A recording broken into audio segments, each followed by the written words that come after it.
بسم الله الرحمن الرحيم. كتاب خاني الروشنايي دنجي. ناوي كتاب كاريگري عقيدة. نوسر شهيد عبد الله عزام. ورجر عمر أحمد النظامي. تابي سيم 1434 كوتي برامبر 2013 ميلادي. تيراج 1000 دانا. تابخانة سيما سليماني. ژمارەی سپاردن 237997 میلادی. مافی چاپ پارێزراوە بۆ وەرجێڕ. خوێندنەوە عەلی خۆشناو. مۆنتاژ و کارە دەنجەکان هاوکار محەممەد حەسەن.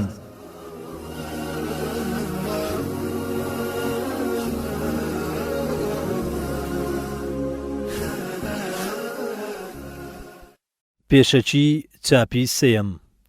لاپەڕا سێ. بەهاری ساڵی 1970 ئەو بەهارەی کە بووە خەزان و گەڵاڕێزانی دێهاتەکانی کوردستان و کیژەڵۆکەی ناولێنراو بە ئەمفالەکانی تیا هەڵکرا، هاتمە سلێمانی و بۆ یەکەم جار ئەم نامیلکەیەم خوێندەوە. زۆر شیرین بوو بەلامەوە، زۆر کاریگەر بوو لە سەر دەروونم، بۆیە دەستم دایە خامە بۆ وەرجێڕانی و لە کەمترین ماوەدا وەلحەمدولیلا تەواوم کرد. ئەو پاڕانەوێژ بە دوای ئەم پێشەچێدا هاتووە هەر هەڵقوڵاوی ئەو کاتەیە کە بەندە تێیدا خۆم حەشاردا بوو لە ترسی ئەمفالچیەکان کە پاشماوەی ئەمفالیان بە دیاری دەبرد بۆ ئاغا بەعسیەکانیان، بۆیە حەزم کرد لەم چاپەیشدا بمێنێت. ساڵی 1418 هیجری بەرامبەر 1997 میلادی ناوەندی ڕۆشنبیر 2000 دانەیان لێ چاپ کرد لە ژمارە 8 زنجیرەی 100 کتێبی کوردیدا.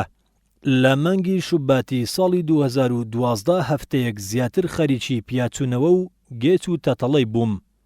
ئەوەی بەلامەوە دووبارە بوو لام برد و دەتوانم بڵێم وەک نووسینێکی سربەخۆی لێ هاتوو چاپی دووەمم کرد و ئێستەیش بە هەمان شێوازی چاپی دووەم پشت بە ئەڵڵا چاپی سێم دەخەمە ڕووی خوێنەرانی کورد زمان. داواکارم لەخوا جێگای سوود و کەڵک بێت بۆ هەموو لایەک و هەروەها داواکاریشم لەخوا گیانی شەهیدیش لە گۆڕەکەیدا بەم کارەی من بسرەوە و پێکەوە لەسەر حەوزی کەوثەر بە دیداری پێغەمبەر صلی الله علیه وسلم شاد بین. هەر کەسیش تێبینیەکی دڵسۆزانەی هەبوو مەمنونم پەیوەندیم پێوە بکات بەم ژمارە 0770 157 21 7. عمر ئەحمەد نظامی، سلێمانی، حوجرەی مزگەوتی بێخود، 15 ڕەبیع الئەوەل 1434 هیجری بەرامبەر 27 2013 میلادی. پاڕانەوە 1. لاپەڕا 4. خوایە، هەر کارێ بە نیازی تۆ نەکرێ سەرگەردانیە، هەر هەنگاوێ بەرەو تۆ نەندرێ ماڵوێرانیە، هەر هەوڵ و تێکۆشانێک کە بە مەبەستی دڵ تێیدا ڕەزامەندی تۆ نەبێ پەشیمانیە. پەروەردیگارە، دڵمان لەگەڵ خۆتدا جوودکە بە شێوەیە کە نیازی دنیایی و ڕووپایی نەبێتە پەردەی ڕەش لە نێوانماندا و سەرچاوەی ئیخلاسمان لێڵ نەکات. پەروەردیگارە، چارەی هەموو دەردێک هەر لای تۆیە، کردنەوەی هەموو گرێچوێرەیەک هەر بە تۆیە. ساخوال ناڵە و زاری و ئاهی سارد و کڵپەی دەروون و ئاشکی چاوی لێ قەوما و خانە ڕووخا و جەرگ سوتاوەکان بگاتە لای تۆ. تۆ ئەکەین بەگشت هەموو زۆردار و ستەمکار و دڕەقێکە هەر تۆیشمان بەسە. ڕەبی شرح لی صدری ويسر لي أمري واحلل عقدة من لساني يفقه قولي. یا ربی، دڵم بە نووری خۆت نورینکە، کارم بۆ ئاسانکە، زمانم ڕەوان و پاراوکە، بۆ ئەوەی مردوم لاوتەم باش تێ بگەن. ربنا لا تزغ قلوبنا بعد إذ هديتنا وهب لنا من لدنك رحمة إنك أنت الوهاب.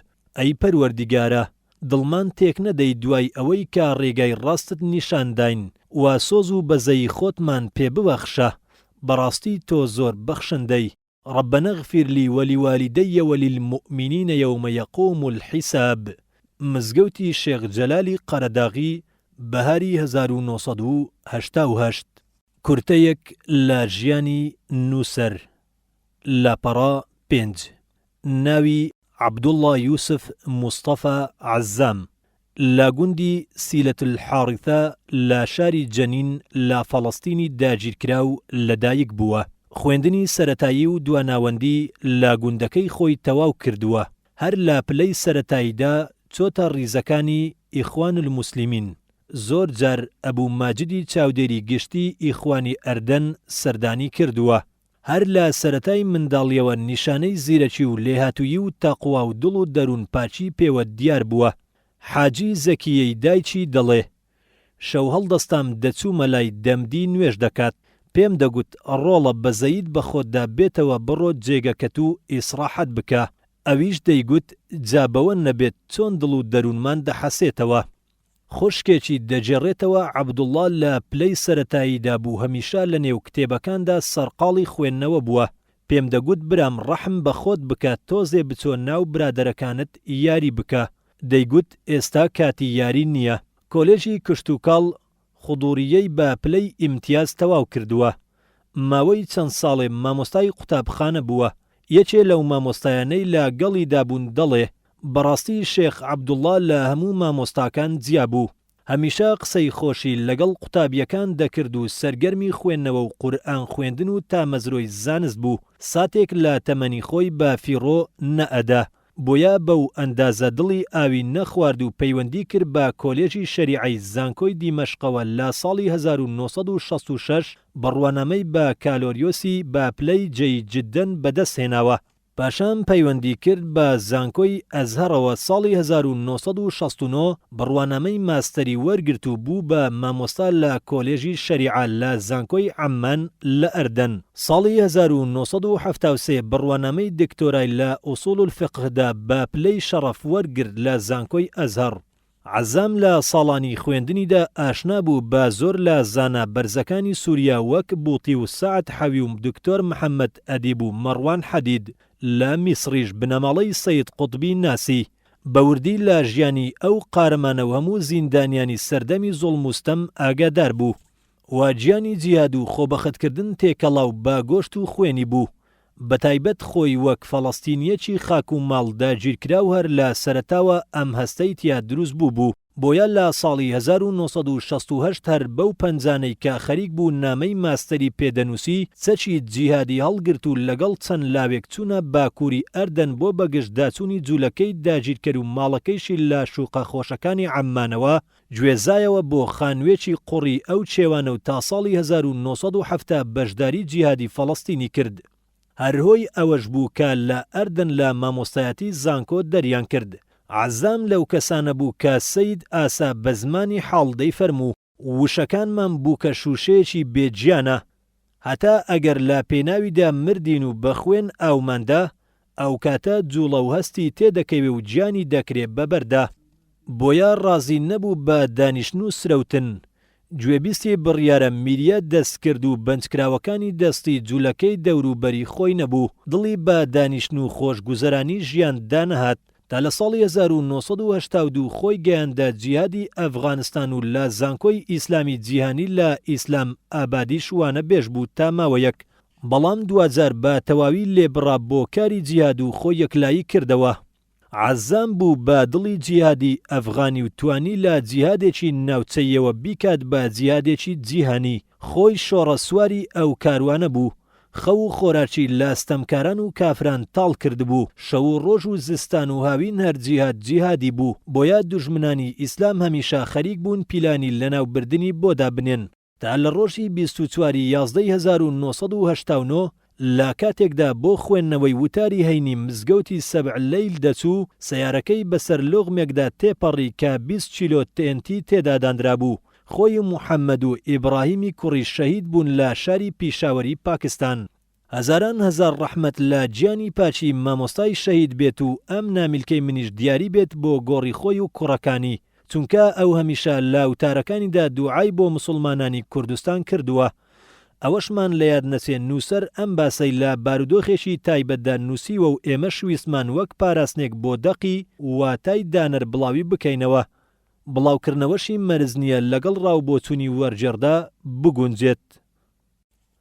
ناوەڕۆک لاپەڕا 8 وان بە باشزانی کە پێشەشی چەند باسێکی زۆر گرنگ و بایەخدار بخەمە پێش چاوی خوێنەری بەڕێزکە دەمێکە مرۆڤایەتی لێی بێ ئاگایە و پشتگوێی خستووە، هەرچەندە ئەم باسانە بریتین لە چەند ڕاستیەکی زۆر گەورە کە تەوەرەی ژیانی هەموو بوونەوەرن و بەبێ ملکەز بوون بۆ ئەو ڕاستیانە بوونەوەر ژیانی ناچێ بەڕێوە.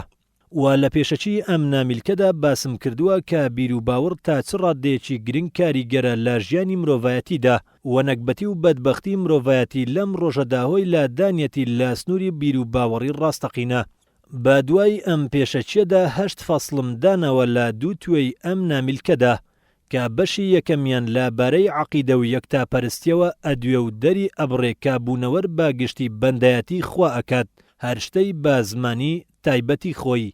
بە دوای ئەمەدا بەشی دووەم بۆمان ڕوون دەکاتەوە کە هەناسە ساردی و نەکبەتی مرۆڤایەتی ئەمڕۆ بەهۆی تێکچوون و بیر و باوڕەوەیە و ئەو دژایەتی کە لە نێوان زانست و دیندا ڕەچاو دەکرێ هۆی تێنەگەیشتنە لە عەقیدەی ڕاستەقینە. و لە بەشی سێیەمدا هەندێ لە تایبەتمەندیەکانی شەریعەتی ئیسلاممان بەرچاو دەکەوێت و لە هەمان کاتدا چاوساغی مرۆڤ دەکات و دەستی دەگرێت بۆ جێگای گونجاو و شیاوی خۆی. لە بەشی چوارەمیشدا سیفاتەکانی خوای تەعالامان باس کردووە و لە هەمان کاتدا هەوڵمانداوە کە بوارێک دروست بکەین لە نێوان فەرموودەکانی پێشینان سەلەف و پاشینان خەلەفدا. گەورەترین باسی ئەم نامیلکێش لە بەشی پێنجەمدا دەکەوێتە پێشچاو کە ئەویش ڕەزابوونە بە حکم و قەزای ئەڵڵا. بە دوای ئەمەدا بەشی شەشەم دێت و بڕیار دەدات کە ڕازی نەبوون بە یاسای خوای مانای دەرچوونە لەم دینە. بەشی حوتەمیش چەند بەڵگەیەکی ڕوون و ئاشکرا دەخاتە بەردەست بۆ ئەوەی پێمان بسەلمێنێ کە تێکەوتنی مرۆڤایەتی ئەمڕۆهۆی دوورکەوتنەوەیەتی لەم بیر و باوەڕە. کۆتایی ئەم باسەشم هێناوە بە بەشی هەشتم کە باسی چەند نمونەیەکی جوانمان بۆ دەکات لە ژیانی چەند کەسێک کە ئەم بیر و باوەڕە پەروەردەی کردوون، چەند گوڵەباغێک کە لە باخچەی ئەم شەریعەت و یاسایەدا پێگەیشتون، چەند چرایەک کە بە نووری خوای درەوشاونەتەوە و بوونەتە چرای تاریکستان و ڕێگایان بۆ هەموو کەسێ ڕوون کردوتەوە کە بیاوێت لە تاریکای ڕزگاری بێت و بەرەو ڕۆشنایی و بەختەوەری پێی هەڵگرت بێت. دانەر پێشەچی دانەر لاپەڕا 10 ڕێبازی خوایی بۆ دامەزراندنی نەفسی مرۆڤ. أفغير دين الله يبغون وله أسلم من في السماوات والأرض طوعا وكرها وإليه يرجعون. آل عمران آياتي 83 آيات جگال لا ديني خوات سديني هل أبجرن لا كاتكدا أويلا آسمان كانوا زويدا هيا ملكسي فرماني خواب وبادل بنادل وهموشي لا پاشروشدا بولاي أو أگرينوا. بیر و باوەڕ تاکە تەرازوێکە کە مرۆڤ بتوانێت بەهۆیەوە کێشانەی هەموو هەڵسوکەوت و ئاڵوگۆڕێکی ژیانی خۆی پێ بکات. بەهۆی عەقیدەوە مرۆڤ ئەتوانێت خۆگر بێت و هەموو هەڵسوکەوتێکی ژیانی خۆی ڕێک و پێک بکات لە کردار و گفتار. تەنانەت ئەو داڵغە و وەسوەسە و خەیاڵانەی با دەرووندا هاتوچۆ ئەکات هەمووی پەیوەندە بەم ئامێرە پڕهەستەوە. بە کورتی بڵین عەقیدە مێشک و دەماغی هەموو هەڵسوکەوتێکی مرۆڤە. ئەگەر بەشێک لەم دەماغە ئالۆزا ئەوە مانای ئالۆزیەکی گەورە ئەخاتە هەڵسوکەوتیەوە و لاڕێیەکی زۆریش ئەکات بە مرۆڤ لە شەڕێگەی ڕاست. لەبەر ئەمە قورئانی پیرۆز بایەخێکی زۆر گرنگی داوە بە عەقیدە و لەوانەیە هەموو سوورەتەکانی قورئان ئایا لە مەککە هات بێتە خوارەوە یا لە مەدینە بێبەش نەبن لە باسی عەقیدە. بە تایبەتی ئەو سوورەتانەی کە لە مەککە هاتوونەتە خوارەوە بە زۆری تایبەتن بە باسی عەقیدەوە بۆ پتەوکردنی و دامەزراندنی لە دڵی مرۆڤدا. بە شێوەیەک ئەتوانین بڵین مەبەستی هەرە گرنگی سوورەتە مەچیەکان دامەزراندنی عەقیدەیە، کەواتە ئەو هەموو لاڕێکردن و پێ هەڵکەوتەی ئەمڕۆ ئێمە لە ژیانی خۆماندا بەدی ئەکەین ئیتر لە ژیانی تاکدا بێت یان کۆمەڵ هەمووی ئەگەڕێتەوە بۆ لادان لە هەست و عەقیدەماندا. ئەمڕۆژ مرۆڤەکان پێویستیان بەوە هەیە سەر لە نوێ بیر و باوەڕیان لە بنچینەوە بنیاد بنێنەوە، لا مانای تاک و تەنیایی خوا و گەورەی و دەسەڵاتی خوا باش تێبگەن و لا قوڵایی دڵیانەوە باوەڕی پێ بکەن و خۆشەویستی خوا دەرونیان ئاوەدان بکاتەوە بۆ ئەوەی سەر لە نوێ جارێکی تر زیندوو ببنەوە. ئەم دینە بریتیە لەم سێ خاڵە بە کورتی. یەکەم مانای خوایەتی حەقیقەت و ئولوهیە. دووەم مانای بەندایەتی حەقیقەت العبودیە. سێیەم ئەو پەیوەندیەی نێوان خوا و بەندەکانی. ئەم سێشتە پێویستە لە دەرووندا بنسبەست بێت و دابمەزرێت.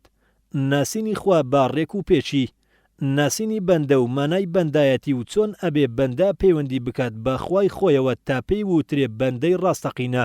کاتێ ئەمانەمان زانی بۆمان ڕوون ئەبێتەوە کە زۆر هەڵەیە باسکردنی نوێژ و ڕۆژ و هەروەها هەموو لق و پۆپ و وردەکاریەکانی تریدین لەگەڵ کەسانێکدا کە هێشتا ئەم عەقیدە بە تەواوی نەچەسپاوە لە دڵیاندا و هەز بە گەورەی و دەسەڵاتی بێپایانی خوا لە دڵیاندا نییە و لامانەی خوایەتی خوا تێ نەگەیشتون. ئەمە شتێکە کە زۆربەی خەڵکی ئەمڕۆ لێی بێ ئاگان و یادی لێ ناکەنەوە.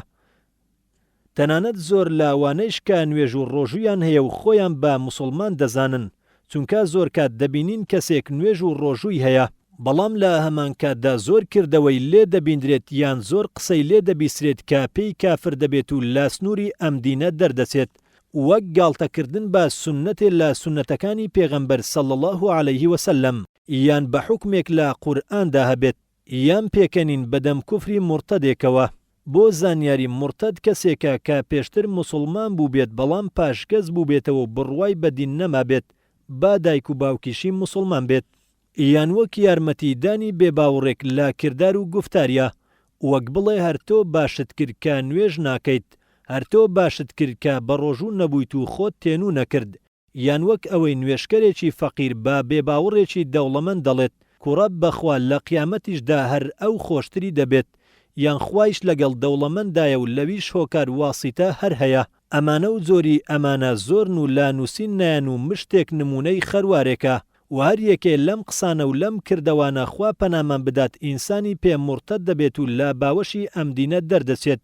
لەوانەشە ئەو کەسە خۆی بە خۆی نەزانێ خۆجنێودان بە خوا و پێغەمبەر صلی الله علیه وسلم و بەدین و بە قورئان با لە حاڵەتی ڕق و قینیشدا بێت، هەر موسڵمانی پێ مرتەد دەبێت. پێشەوایان شافعی، مالیک، ئەحمەد و لەیث و ئیسحاق هەموو ڕەئیان لەسەر ئەمەیە کە ئەم جۆرە کەسانە مرتەد دەبن. بەڵگەشیان ئەم ئاەتەی قورئانە کە ئەڵڵا سوبحانە وتەعالە لە سوورەتی ئەتتەوبە ئاەتی 12 دەفەرموێ وَإِن نَكَثُوا إِيمَانَهُم مِّن بَعْدِ عَهْدِهِمْ وَطَعَنُوا فِي دِينِكُمْ فَقَاتِلُوا أَئِمَّةَ الْكُفْرِ إِنَّهُمْ لَا أَيْمَانَ لَهُمْ. مانای ئەگەر بەڵێنیان شکاند و تانە و تەشەریاندا لە دینەکەتان، ئێوەش لەگەڵ پێشەوایانی کوفر بجەنگن و غەزایان لەگەڵ بکەن، بەڕاستی ئەوان بەڵێنیان نییە و بێپەیمانن. ئەگەر کتێبێکی سربەخۆ بنووسرێت دەربارەی پاشگەز بوونەوە لە ئیسلام و ئەو شتانەی دەبێتەوەی پاشگەز بوونەوە، ئەو حکمانەی ڕوودەدات لە ژیانی موسڵمانێکدا کە پاشگەز دەبێتەوە لە دینەکەی، هێشتا هەر کەمە. کەوابوو من ناتوانم لە نامیلکێکی وها کووردا ئەم باسە باتێر و تەسەلی بنووسم لە کاتێکدا کە نامیلکەکەش تەرخان نەکرابێت بۆ ئەم باسە، بەڵام وەک یاسایەکی ئوسوڵ فقه دەڵێ ئەوەی کە بە هەمووی داناگەین نابێ واز لە هەمووشی بێنین. جابۆیە منیش دەمەوێت ئەم هەڵا لەدەست نەدەم و کەمێک دەربارەی پاشگەز بوونەوەی موسڵمان بنووسم. زۆر کەس لەناو ئێمەدا هەن بە دەفتەر نفوس موسڵمان و زۆربەی خەڵکی شەر بە موسڵمانیان دەزان و دەڵێن ناتوانین حکمی کوفریان بدەین چونکە لە دارولئیسلامدا دەژین و کەسیش ئاگای لە دڵی کەس نییە. بەڵێ ئەم بۆچوونە ڕاستە ئەگەر کاتێ ئەو کەسە کردەوەیەک نەکات یان وشەیەک لە دەمی دەرنەچێت کە بەڵگە بێت لەسەر بێ باوەڕی، بەڵام ئەگەر ئەو کەسە خۆی بەدەمی خۆی هاوار بکات و لە زۆر شوێن و لای زۆر کەس بێباوەڕی خۆی دەرببڕێ و ئینکاری زیندوو بوونەوە و پێغەمبەرایەتی پێغەمبەر صلی الله علیه وسلم تەنانەت بوونی خوایش بکات، هێشتا ئێمە هەر ناتوانین پێی بڵین مرتەد. جا ئەگەر ئەم جۆرە کەسانە مرتەد نەبن، ئیتر دەبێت کێ مرتەد بێت؟ یاسایەکی زاندرا و دامەزراوە لە عیلمی عەقائیددا هەر کەسێ ئینکاری شتێک لە ضەروریاتی دین بکات پێی کافر دەبێت. وەک ئەوە بڵێ نوێژ واجب نییە، یان ڕۆژوو واجب نییە، یان زەکات شتێکی بێکەڵکە و چارەسەری باری ئابووری ناو کۆمەڵگەی ئەمڕۆ ناکات، یان حەج ماڵ بەزایەدانە و بێعەقڵیە، یان وەک ئەوەی ئینکاری بوونی مەلائیکە یان جنۆکە بکات، چونکە ئەم جۆرەشتانە هەمووی بە ئایەتی قورئان و فەرموودەکانی پێغەمبەر صلی الله علیه وسلم زاندراون و موسڵمان نابێت گومانی لابوونیاندا هەبێت چونکە لە ضەروریاتی ئەم دینەن. جاکەوا بوو هەر کەسێ با کردارێکی خۆی یان گفتارێکی خۆی بێباوەڕی خۆی بۆ ئێمە دەربڕی ئەوە ئێمە بەبێ دوودڵی ئەتوانین بە موڕتەدی دابنین هەتا ئەو کاتەی بۆمان ڕوون دەبێتەوە کە تەوبەی کردووە لەو هەڵوێستەی پێشوو پەشیمان بۆتەوە. بۆ نمونە ئەگەر موسڵمانێکی نوێشکەر لا کاتی ڕقهەڵسانیدا وشەیەکی کوفر لا دەمی دەرچوو یان تفێکی کرد لە قورئانێک ئەوە لەو حاڵەتەدا کافر دەبێت. هەر کاتێکیش بیسمان شایەتمانێکی هێنا یان بینیمان نوێژێکی کرد ئەوە حکم دەدەینەوە بە موسڵمان بوونی سەر لە نوێ، چونکە ئەو کوفرا کاریگەر نەبووە لە دڵی ئەو موسڵمانەدا و لە ناخی دڵیەوە دەرنەچووە، تەنها حاڵەتێکی تایبەتی بووە، بەڵام ئەوەیشمان لە یاد نەچێت کە پێویستە ئەو موسڵمانەی دوای شایەتمان هێنانیش تەوبەیەکی چاک بکات کە جارێکی تر وشەی کوفر لا دەمی دەرنەچێت با زۆر ڕقیشی هەستێ، چونکە کوفرکردن بەڵگەیە لەسەر لاوازی بیر و باوەڕ. بەڵام ئەگەر بەچکە موسڵمانێک فەلسەفەیەکی تایبەتی بۆ خۆی هەڵبژاردبوو، دوای بیر و باوەڕێکی تایبەتی کەوتبوو کە خوا و پێغەمبەری خوا صلی الله علیه وسلم پێی ڕازی نەبوون و بەدەمی خۆی بێباوەڕی خۆی دەربڕی و ئینکاری ضروریاتی دینی دەکرد و قورئانی بە وەحی خوایی نەدەزانی، ئەوە بێگومان پێی موڕتەد دەبێت و ناتوانین بڵین موسڵمانە هەتا بەدەمی خۆی و باکردەوەی خۆی بەڵگە نەدا بەدەستمانەوە کە پەشیمان بۆتەوە لەو هەڵوێستەی وازی لەو بیر و باوەڕە تایبەتیە هێناوە. چونکە کوفری ئەم جۆرە کەسانە کاریگەرە لە دڵیاندا و عەقیدە و هەستی ئیسلامی لە دڵ هەڵکەندون و گەڕانەوەیان بۆ ئیسلام ئاسان نییە، وەک ئەو کەسەی لا کاتێکی ڕقهەستاندا کوفرێک لا دەمی دەرئەچێت. جاکەوا بوو کوفر و پاشگەزبوونەوە دوو جۆرە و جۆری یەکەمیان ئاسانترە لە دووەمیان، وەک باسمان کرد، چونکە جۆری یەکەمیان وەک تۆزێک وایە کە تەنها لاپەڕی یەکەمی دڵی داگرتووە و بە ئاوتێوەردانێک لا ئەچێ، بەڵام جۆری دووەمیان وەک ژەنگێک وایە کە نووساوە بە دڵدا و بە ئاسانی لا ناچێ، چونکە هەموو لاپەڕەکانی دڵ هەڵیان مژیوە. زۆر لەو کەسانەی ئەمڕۆ پاشگەز بوونەتەوە لەم دینە خۆیان پێیان ناخۆشە پێیان بوترێ موسڵمان، و لە زۆر شوێندا ئەم بێباوڕەی خۆیان دەردەبڕن و شانازیشی پێوە دەکەن. بەڵام لەناو کۆمەڵ و قەڕەباڵغیدا ئەم قسانە ناکەن بۆ ئەوەی بەرژەوەندیان نەفەوتێ و خەڵکی لەیان دوور نەکەونەوە، بۆ ئەوەی پێیان بڵێن ئەمانە هەر موسڵمانن، چونکە لە دارولئیسلامدا دەژین. ئەمە کورتەیەک بوو دەربارەی پاشگەز بوونەوە و ئەو شتانەی ئەبنە هۆی پاشگەز بوونەوە لە ئیسلام کە ڕەنگە زۆربەی موسڵمانان شتێ لەم باسە بزانن، بەڵام سەیر ئەوەیە موسڵمانان زۆر بێ ئاگان لەو حکومانەی کە ڕوودەدەن دوای پاشگەز بوونەوەی موسڵمانێک لە دینەکەی، وەک ئەوەی هەر موسڵمانێک مرتەد بێت یەکسەر پەیوەندی دەپسرێت لە خێزانەکەی و لە یەک حەرام دەبن، ئیتر ئایا پیاوەکە پاشگەز بێتەوە یان ژنەکە. هەروەها مرتەد میرات لە باوک و برا و کەسوکاری خۆی نابات و کەسوکاریشی میراتی ئەو نابن. هەروەها سەربڕاوی دەستی حەرام دەبێت، واتە هەر حیوانێک مرتەد سەری بڕێ بۆ هیچ کەس حەڵاڵ نییە بیخوا. هەروەها مرتەد نیکاحی بۆ دانامەزرێت و ئەگەر کچ بێت نادرێ بەشوو، و ئەگەر کوڕ بێت نیکاحی هیچ کچێکی بۆ نایەت، ئەگەر باوکی کچیش بێت ئەهلی ویلایەت نییە و ناتوانێت کچەکەی بدا بەشوو. لە کتێبی مغنی المحتاجدا دەفەرمێ ئافرەتی مرتەدە بۆ کەس حەڵاڵ نییە، بۆ موسڵمان حەڵاڵ نییە، چونکە ئەو کافرە و کوفرەکەشی وەک گاور و جوولەکە نییە کە قەراری پێکرابێ و حەڵاڵ بێ بۆ موسڵمانان.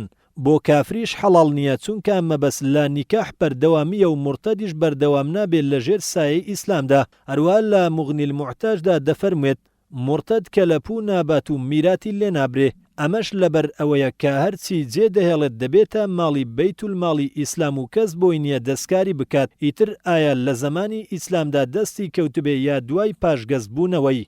ئەمانە و چەندەها شتی تری وەک ئەمانە کە موسڵمانانی ئەمڕۆ لێی بێ ئاگان و دۆشاویان تێکەڵ کردووە، زۆربەی ڕێبازی ژیانیان دەستکردی هەوا و ئارەزووی مرۆڤە و الله سبحانه وتعالىش لا سورة الفرقان آياتي 43 دفرمي أرأيت من اتخذ إلهه هواه أفأنت تكون عليه وكيلا أم تحسب أن أكثرهم يسمعون أو يعقلون إن هم إلا كالأنعام بل هم أضل سبيلا.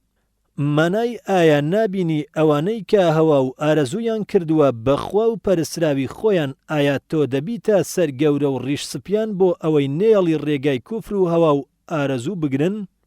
ئایا گومانوا دەبیت کە ئەوانە شت دەبیستن یا هۆش و ژیریان هەیە؟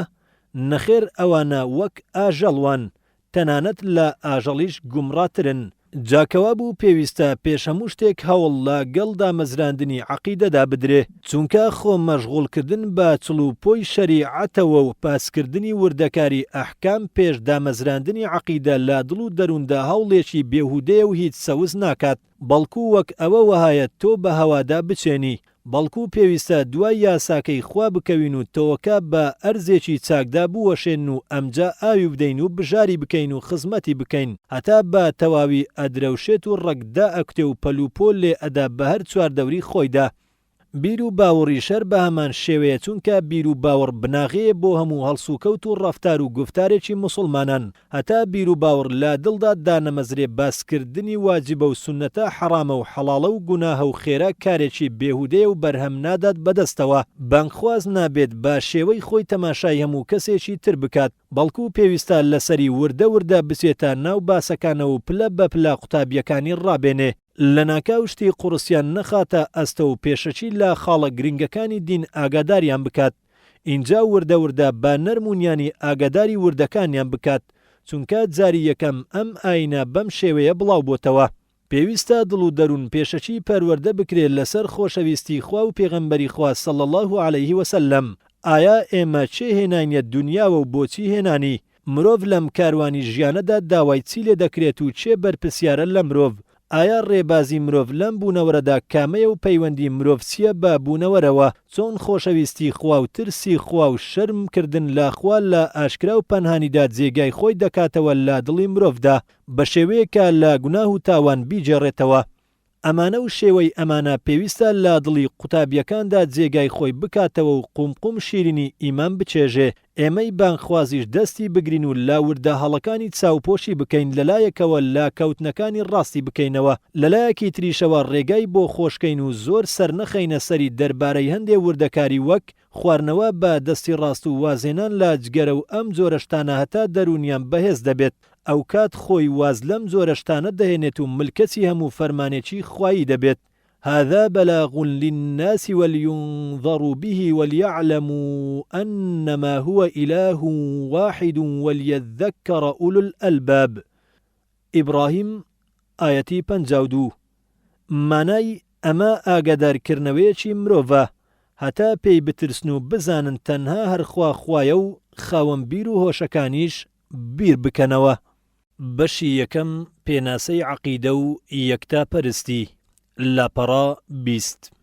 مەبەستمان بە عەقیدە باوەڕێکی بتەوە بە هەر شەش پایەکانی عەقیدە وەک لەو فەرموودەی پێغەمبەردا صلی الله علیه وسلم باس کراوە کە ئیمامی موسلیم لە پێشەوا عومەرەوە ڕیوایەتی کردووە. قال فأخبرني عن الإيمان قال أن تؤمن بالله وملائكته وكتبه ورسله واليوم الآخر وتؤمن بالقدر خيره وشره. وشيء العقيدة لازمان عربيدا لا عقدوا ورجراوة لسركيشي الفعيلية بماني المعقودة ديت، يعني بماني اسم مفعولة. لا قاموس المحيط هاتوا دلت عقد البيع والحبل والعهد شدة والعقد العهد.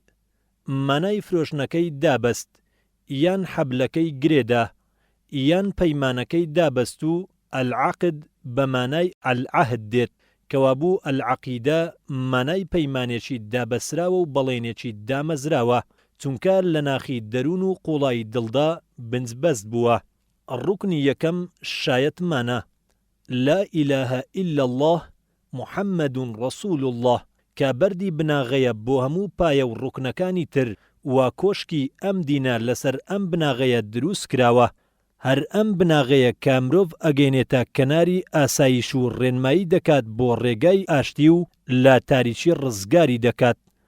الله سبحانه وتعالى لە سوورەتی المائدە ئاەتی 15 بۆ 16 دەفەرموێ قد جاءكم من الله نور وكتاب مبين يهدي به الله من اتبع رضوانه سبل السلام ويخرجهم من الظلمات إلى النور بإذنه ويهديهم إلى صراط مستقيم. مانای بەڕاستی لەلایەنی خواوە نور و پەراوێکی زۆر ڕوون و ئاشکراتان پێگەیشتووە. خوا بەهۆی ئەو بەرنامە و ڕووناچی خۆیەوە ڕێنمایی کەسانێک ئەکات کە دوای ڕەزامەندی خوا بکەون، دەستگرۆیان دەکات بۆ ڕێگاکانی ئاشتی و خۆشبەختی و بە فەرمانی خۆی دەریان دەهێنێ لە تاریکاییەوە دەیان بات بەرەو ڕۆشنایی، ڕێنماییان دەکات بۆ ڕێگای ڕاست.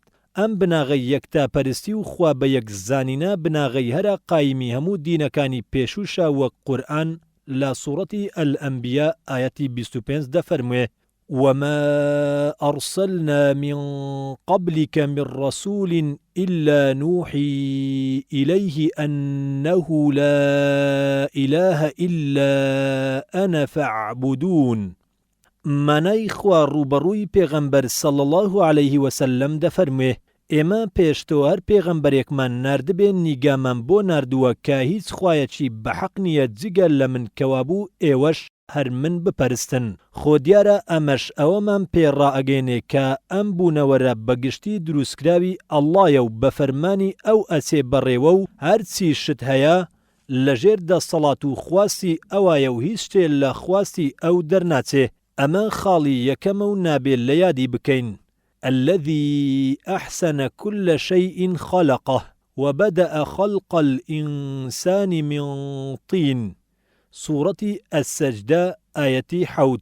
خوایەکی ئەو تۆیە کە هەموو شتێکی بە جوانی دروست کردووە و ئادەمی زادیشی یەکەم جار لە قوڕ دروست کردووە. خاڵی دووەم ئەوەیە کە هەرچی دروستکراوەکانی ئەم بوونەوەرە هەیە سەربازێکە لە سەربازەکانی خوا و ملکەسی فەرمانی خوان وەک قورئان دەفەرموێ: أفغير الدين الله يبغون وله أسلم من في السماوات والأرض طوعا وكرها وإليه يرجعون. آل عمران ئایەتی 83. مانای ئایا جگە لە دینی خوا دینێکی تر هەڵدەبژێرن لە کاتێکدا هەرچی لە زەوی و ئاسمانەکاندا ملکەسی فەرمانی ئەڵڵان بەدڵ بێت یان نابەدڵ و گەڕانەوەی هەمووشیان هەر بۆ لای ئەڵڵایە. هەروەها دەفەرموێت: وله من في السماوات والأرض كل له قانطون. سوورەتی ئەڕۆم ئایەتی 26. مانای هەرچیها لە ئاسمانەکان و زەویدا هەمووی هی ئەڵڵایە و هەمووی ملکەسی فەرمانی ئەڵڵایە. لە شوێنێکی تردا دەفەرمێ: قل يا نار كوني بردا وسلاما على إبراهيم. سوورەتی ئەلئەنبیا ئایەتی 69. مانای ئەی ئاگرد سارد و سەلامەت بە لەسەر ئیبراهیم و ئەزیەت و ئازاری مەدە. وإن من شيء إلا يسبح بحمده ولكن لا تفقهون تسبيحهم. سوورەتی الإسراء ئایەتی 44. واتە هەموو شتێک لەم بوونەوەرەدا خەریکی یاد و تەسبیحاتی ئەڵڵایە، بەڵام ئێمە لە زمانیان حاڵی نابین. خاڵی سێیەم جاری وابووە خوای گەورە هەندێ لەم سەربازانەی خۆی کردۆتە یارمەتی دەر و خزمەتکاری بەندێ لە بەندەکانی خۆی وەک چۆن باو جنۆکەی تەرخان کردبوو بۆ سولەیمان عەلە نەبینا و عەلەیه السەلات وەسسەلام.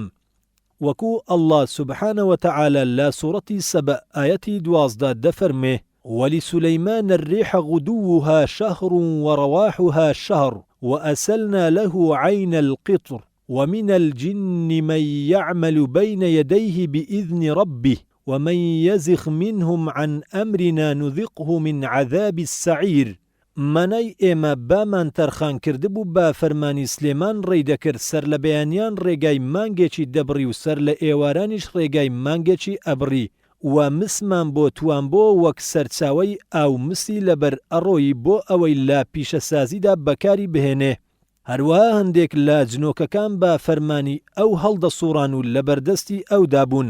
هەر کەسێ لەوان لە فەرمانی سلێمان دەربچێ ئێمە سزایەکی زۆر سەختی پێ ئەچێژین لە قیامەتدا. خاڵی چوارەم هەموو شتێک لەم بوونەوەرەدا ئایا گیان لەبەر بێت یان بێگیان ڕێبازێکی تایبەتی خۆی هەیە لەسەر ئەم ڕێبازە دەڕوات و ناتوانێت بەموو لەیلا بدات. بۆ نمونە ڕۆژمەدارێکی تایبەتی خۆی هەیە و دەبێ هەر لەو سنوورەی خۆیدا بخولێتەوە.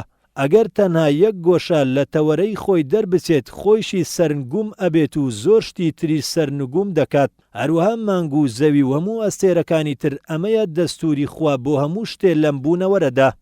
وایش ئەبێت شێوازی ئەم پەرستش و بەندایەتیە ئاشکرا دەبێت بۆ بەندەیە لە بەندەکانی ئەڵڵا وەک ئیمامی موسلیم ئەجێڕێتەوە لە جابیرەوە ڕەزای ئەڵڵای لێبێ هاتووە کە پێغەمبەر صلی الله عليه وسلم فەرموویەتی من بەردێ دەزانم لە مەککەدا کە پێش ئەوەی ببمە پێغەمبەر صلی الله عليه وسلم هەموو جارێ سەلامی لێ دەکردم و ئێستاش ئەو بەردە دەناسم. خۆ ئەو ڕیوایەتانەی کە باسی گریانی دارخورماکەمان بۆ دەجێڕنەوە کاتێک کە پێغەمبەری خۆشەویست صلی الله عليه وسلم لێی جیابۆتەوە گەیشتۆتە ڕادەی تەواتر لە مانادا. وایش ئەبێ سووسێکی ئەم بەندایەتیە ئاشکرا ئەبێت بۆ یەکێ لە پیاوچاکان وەک دەجێڕنەوە کاتێ ئەبوو بەکری سدیق ڕەزا و ڕەحمەتی ئەڵڵای لێبێت عەلای کوڕی حەزرەمی نارد بۆ جەنجی پاشگەزبووەکان ئەلمورتەدین خۆی و سوپاکەی کەوتنە دەشت و بیابانێکی بێپەیە و زۆر تێنویان بوو لەوانە بوو بفەوتێن. عەلا لە وڵاغەکەی دابەزی و دوور کات نوێژی کرد و لە پاشان فەرمووی یا حەلیم یا عەلیم یا عەظیم پاراومان بکە.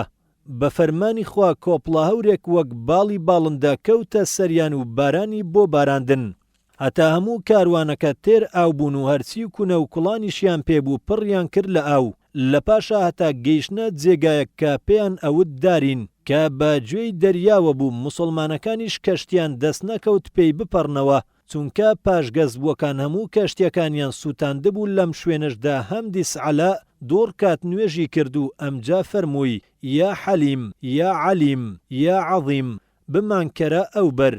اینجا لغاوی ئەسپەکەی گرت و فەرمووی بێن بەدوامە بەناوی خواوە. ئەبوو هوڕەیرە دەفەرمێ سوێندم بە ئەڵڵا بەدوایە ڕۆیشتین بەسەر ئاوەکەدا تا چووینە ئەو بەر نەپێمان و نەگۆرەوی پێمان و نەسمی وڵاغمان هیچی تەڕنەبوو سوپاکەش 4000 کەس بوون.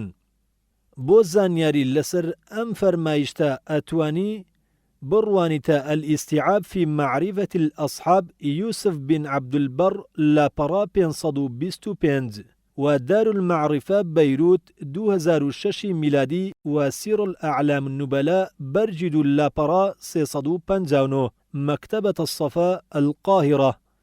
ڕوکنی دووەم باوەڕ بە فریشتەکانی ئەڵڵا کە ئەویش بەشێکە لە عەقیدەی ئێمە. قورئانیش پێمان ڕائەگەێنێ کە مەلائیکە بەرپرسیارن لە پارێزگاری ئادەمیزاد و چاودێری کردنیان هەروەها بەرپرسیارن بۆ ژمارەکردنی کردەوە و تۆمارکردنی هەموو هەڵسو و کەوتێکیان وەکو ئەڵڵا سوبحانە وتەعالە لە سوورەتی ئەطاریق ئایەتی 4 دەفەرمێ ئین كل نەفس لەما عەلەیها حافظ. مانای هەموو کەسێک مەلائیکەیەکی لەسەرە و چاودێری هەموو کردەوەیەکی ئەکات. هەروەها ئەڵڵا سوبحانە وتەعالە لە سوورەتی قاف ئایەتی 18 دەفەرموێ إذ يتلقى المتلقيان عن اليمين وعن الشمال قعيد ما يلفظ من قول إلا لديه رقيب عتيد. مانای لە کاتێکدا هەردوو فریشتەی دانیشتووی ڕاست و چەپ پێشوازی لە کردەوەکانی دەکەن هەتا بینوسن هیچ گفتەیەک لە دەمی دەرناچێ ئیلا لە هەمان کاتدا چاودێری کەرێکی توند و تیژ ئاگاداریەتی هیچی لێون نابێت لە هیچ غافڵ نابێت. مەلائیکە پارێزگاری ئادەمی زادن و کردەوەکانی ژمارە دەکەن و ئاڕاستەی پەروەردیگاری ئەکەن و هەندێکیان بەرپرسیارن لە گیان کێشانی مرۆڤ هەندێکیان بەرپرسیارن لە ڕزق و ڕۆزی مرۆڤ هەندێکیان بەرپرسن لە فوکردن بە نەفخی سووردا. هەروەها مەلائیکە داوای لێخۆشبوون بۆ تاوانبارانی مسلمانان دەکەن و حازری کۆبوونەوەی قورئان و دەرس و زیکر و تەهلیلەیان دەبن وەک لە فەرمودەکانی پێغەمبەردا صلی الله عليه وسلم باس کراوە. ڕوکنی سێیەم باوەڕکردنە بەو کتێبانەی ئەڵڵا ناردوویەتیە سەر پێغەمبەران باوەڕ بەو کتێبانە بەشێکە لە عەقیدەی ئێمە. پێویستە باوەڕمان هەبێت بە سوحوفی ئیبراهیم و تەوڕاتی موسا و ئینجیلی عیسا و زەبووری داود و قورئانی پیرۆز. پێویستە باوەڕمان هەبێ بەوەی ئەم کتێبانە هەمووی لەلایەن خواوە هاتوون بەڵام ئەبێ لێرەدا ئاگاداری دووشت بین زۆر بەوردی. یەکەمینیان ئێمە باوەڕمان هەیە ئەم کتێبانە هەمووی ئاسڵ و بناغەیان لەلایەن خواوەیە بەڵام دەستی مرۆڤ یاری پێکردون و زۆر ئاڵ و گۆڕی بەسەردا هاوردون و دەستکاری کراون وەک قورئان ئەم هەواڵەمان پێدەدات. ئەڵڵا سوبحانە وتەعالە لە سوورەتی ئەلبەقەڕە ئایەتی 79 دەفەرمێ فويل للذين يكتبون الكتاب بأيديهم ثم يقولون هذا من عند الله ليشتروا به ثمنا قليلا فويل لهم مما كتبت أيديهم وويل لهم مما يكسبون. مانای وەیل و سزای سەخت بۆ ئەو کەسانەی بەدەستی خۆیان شت دەنووسن و لە پاشا ئەڵێن ئەمە لەلایەن خواوە هاتۆتە خوارەوە بۆ ئەوەی بیدەن با نرخێکی کەمی دنیایی. ئەم جارەش سزای سەخت بۆیان بۆ ئەوەی کا بەدەستی خۆیان ئەینووسن و سزای سەخت بۆیان بۆ کار و کاسبین ناڕەوایان. بەم شێوەیە قورئان پێمان ڕادەگەێنێ کە مرۆڤ یاریان بە هەموو کتێبە ئاسمانیەکان کردووە و هیچ کتێبێ لەسەر ڕووی ئەم زەمینە بە ساغی نەماوەتەوە جگە لە قورئانی پیرۆز. بەڵام قورئان هیچ گۆڕانێکی بەسەردا نەهاتووە و نایەت، وەک ئەڵڵا سوبحانە وتەعالا لە سوورەتی ئەلحەجر ئایەتی 9 دەفەرموێ: ئینا نەحن نەزەلنە الذیکڕ وئینا لەه لەحافیظون. مانای بەڕاستی ئێمە قورئانمان ناردە خوارەوە و هەر ئێمەش ئەی پارێزین و نایاڵین مرۆڤ دەستکاری بکات.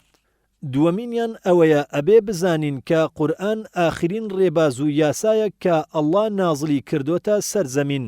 هەموو کتێبەکانی پێشوو بە هاتنی قورئان سڕاونەتەوە، لە قیامەتدا خوا هیچ بەرنامەیەک وەرناگرێت جگە لە ئیسلام، وەکوو ئەڵڵا سوبحانە وتەعالا لە سوورەتی ئالی عیمڕان ئایەتی 85 دەفەرمێ: ومن يبتغ غير الإسلام دينا فلن يقبل منه وهو في الآخرة من الخاسرين. مانای هەرکەس جگە لە ئیسلام هەر دینێکی تر هەڵبژێرێ خوالەی وەرناگرێ و لەو دنیاش خەسارەمەند دەبێت. ڕوکنی چوارەم، باوەڕکردنە بە پێغەمبەرایەتی هەموو پێغەمبەران. هەر کەس ئینکاری پێغەمبەریەکی لەم پێغەمبەرانە بکات ئەوە لە چوارچێوەی دینی ئیسلام دەردەچێت و خوا هیچی لێ قبول ناکات، چونکە پێغەمبەران هەموو لە قورئاندا باسکراون، وەکوو ئەڵڵا سوبحانە وتەعالا لە سوورەتی ئەلبەقەرە ئایەتی 285 دەفەرمێ: آمن الرسول بما أنزل إليه من ربه والمؤمنون كل آمن بالله وملائكته وكتبه ورسله لا نفرق بين أحد من رسله وقالوا سمعنا وأطعنا غفرانك ربنا وإليك المصير. مانای پێغەمبەر صلی الله عليه وسلم باوەڕی هێناوە بەو قورئانەی خوا بۆی ناردووە، هەروەها موسڵمانان هەمویان باوەڕیان هێناوە بە خوا و بە فریشتەکانی خوا و بەو کتێبانەی خوا ناردوویەتی بۆ پێغەمبەران و بە پێغەمبەرانی خوا و دەڵێن ئێمە جیاوازی ناخەینە نێو پێغەمبەران و باوەڕمان باگشتیان هەیە، هەروەها دەڵێن ئەی خوایە ئێمە فەرمانی تۆمان بیست و چوین بەدەمیەوە، داوای لێخۆشبوونت لێ دەکەین ئەی خوایە پاشە ڕۆژمان هەر بۆ لای تۆیە. ڕوکنی پێنجەم، باوەڕهێنان بە ڕۆژی دوایی و زیندوو بوونەوە. ئەم باوەڕە زۆر گرنگە لە ژیانی مرۆڤدا و بەردی بناغەی هەموو دینە ئاسمانیەکانی پێش ئیسلامیشە. ئەڵڵا سوبحانە وتەعالا لە سوورەتی ئەلبەقەرە ئایەتی 62 دەفەرمێ: إن الذين آمنوا والذين هادوا والنصارى والصائبين من آمن بالله واليوم الآخر وعمل صالحا فلهم أجرهم عند ربهم ولا خوف عليهم ولا هم يحزنون.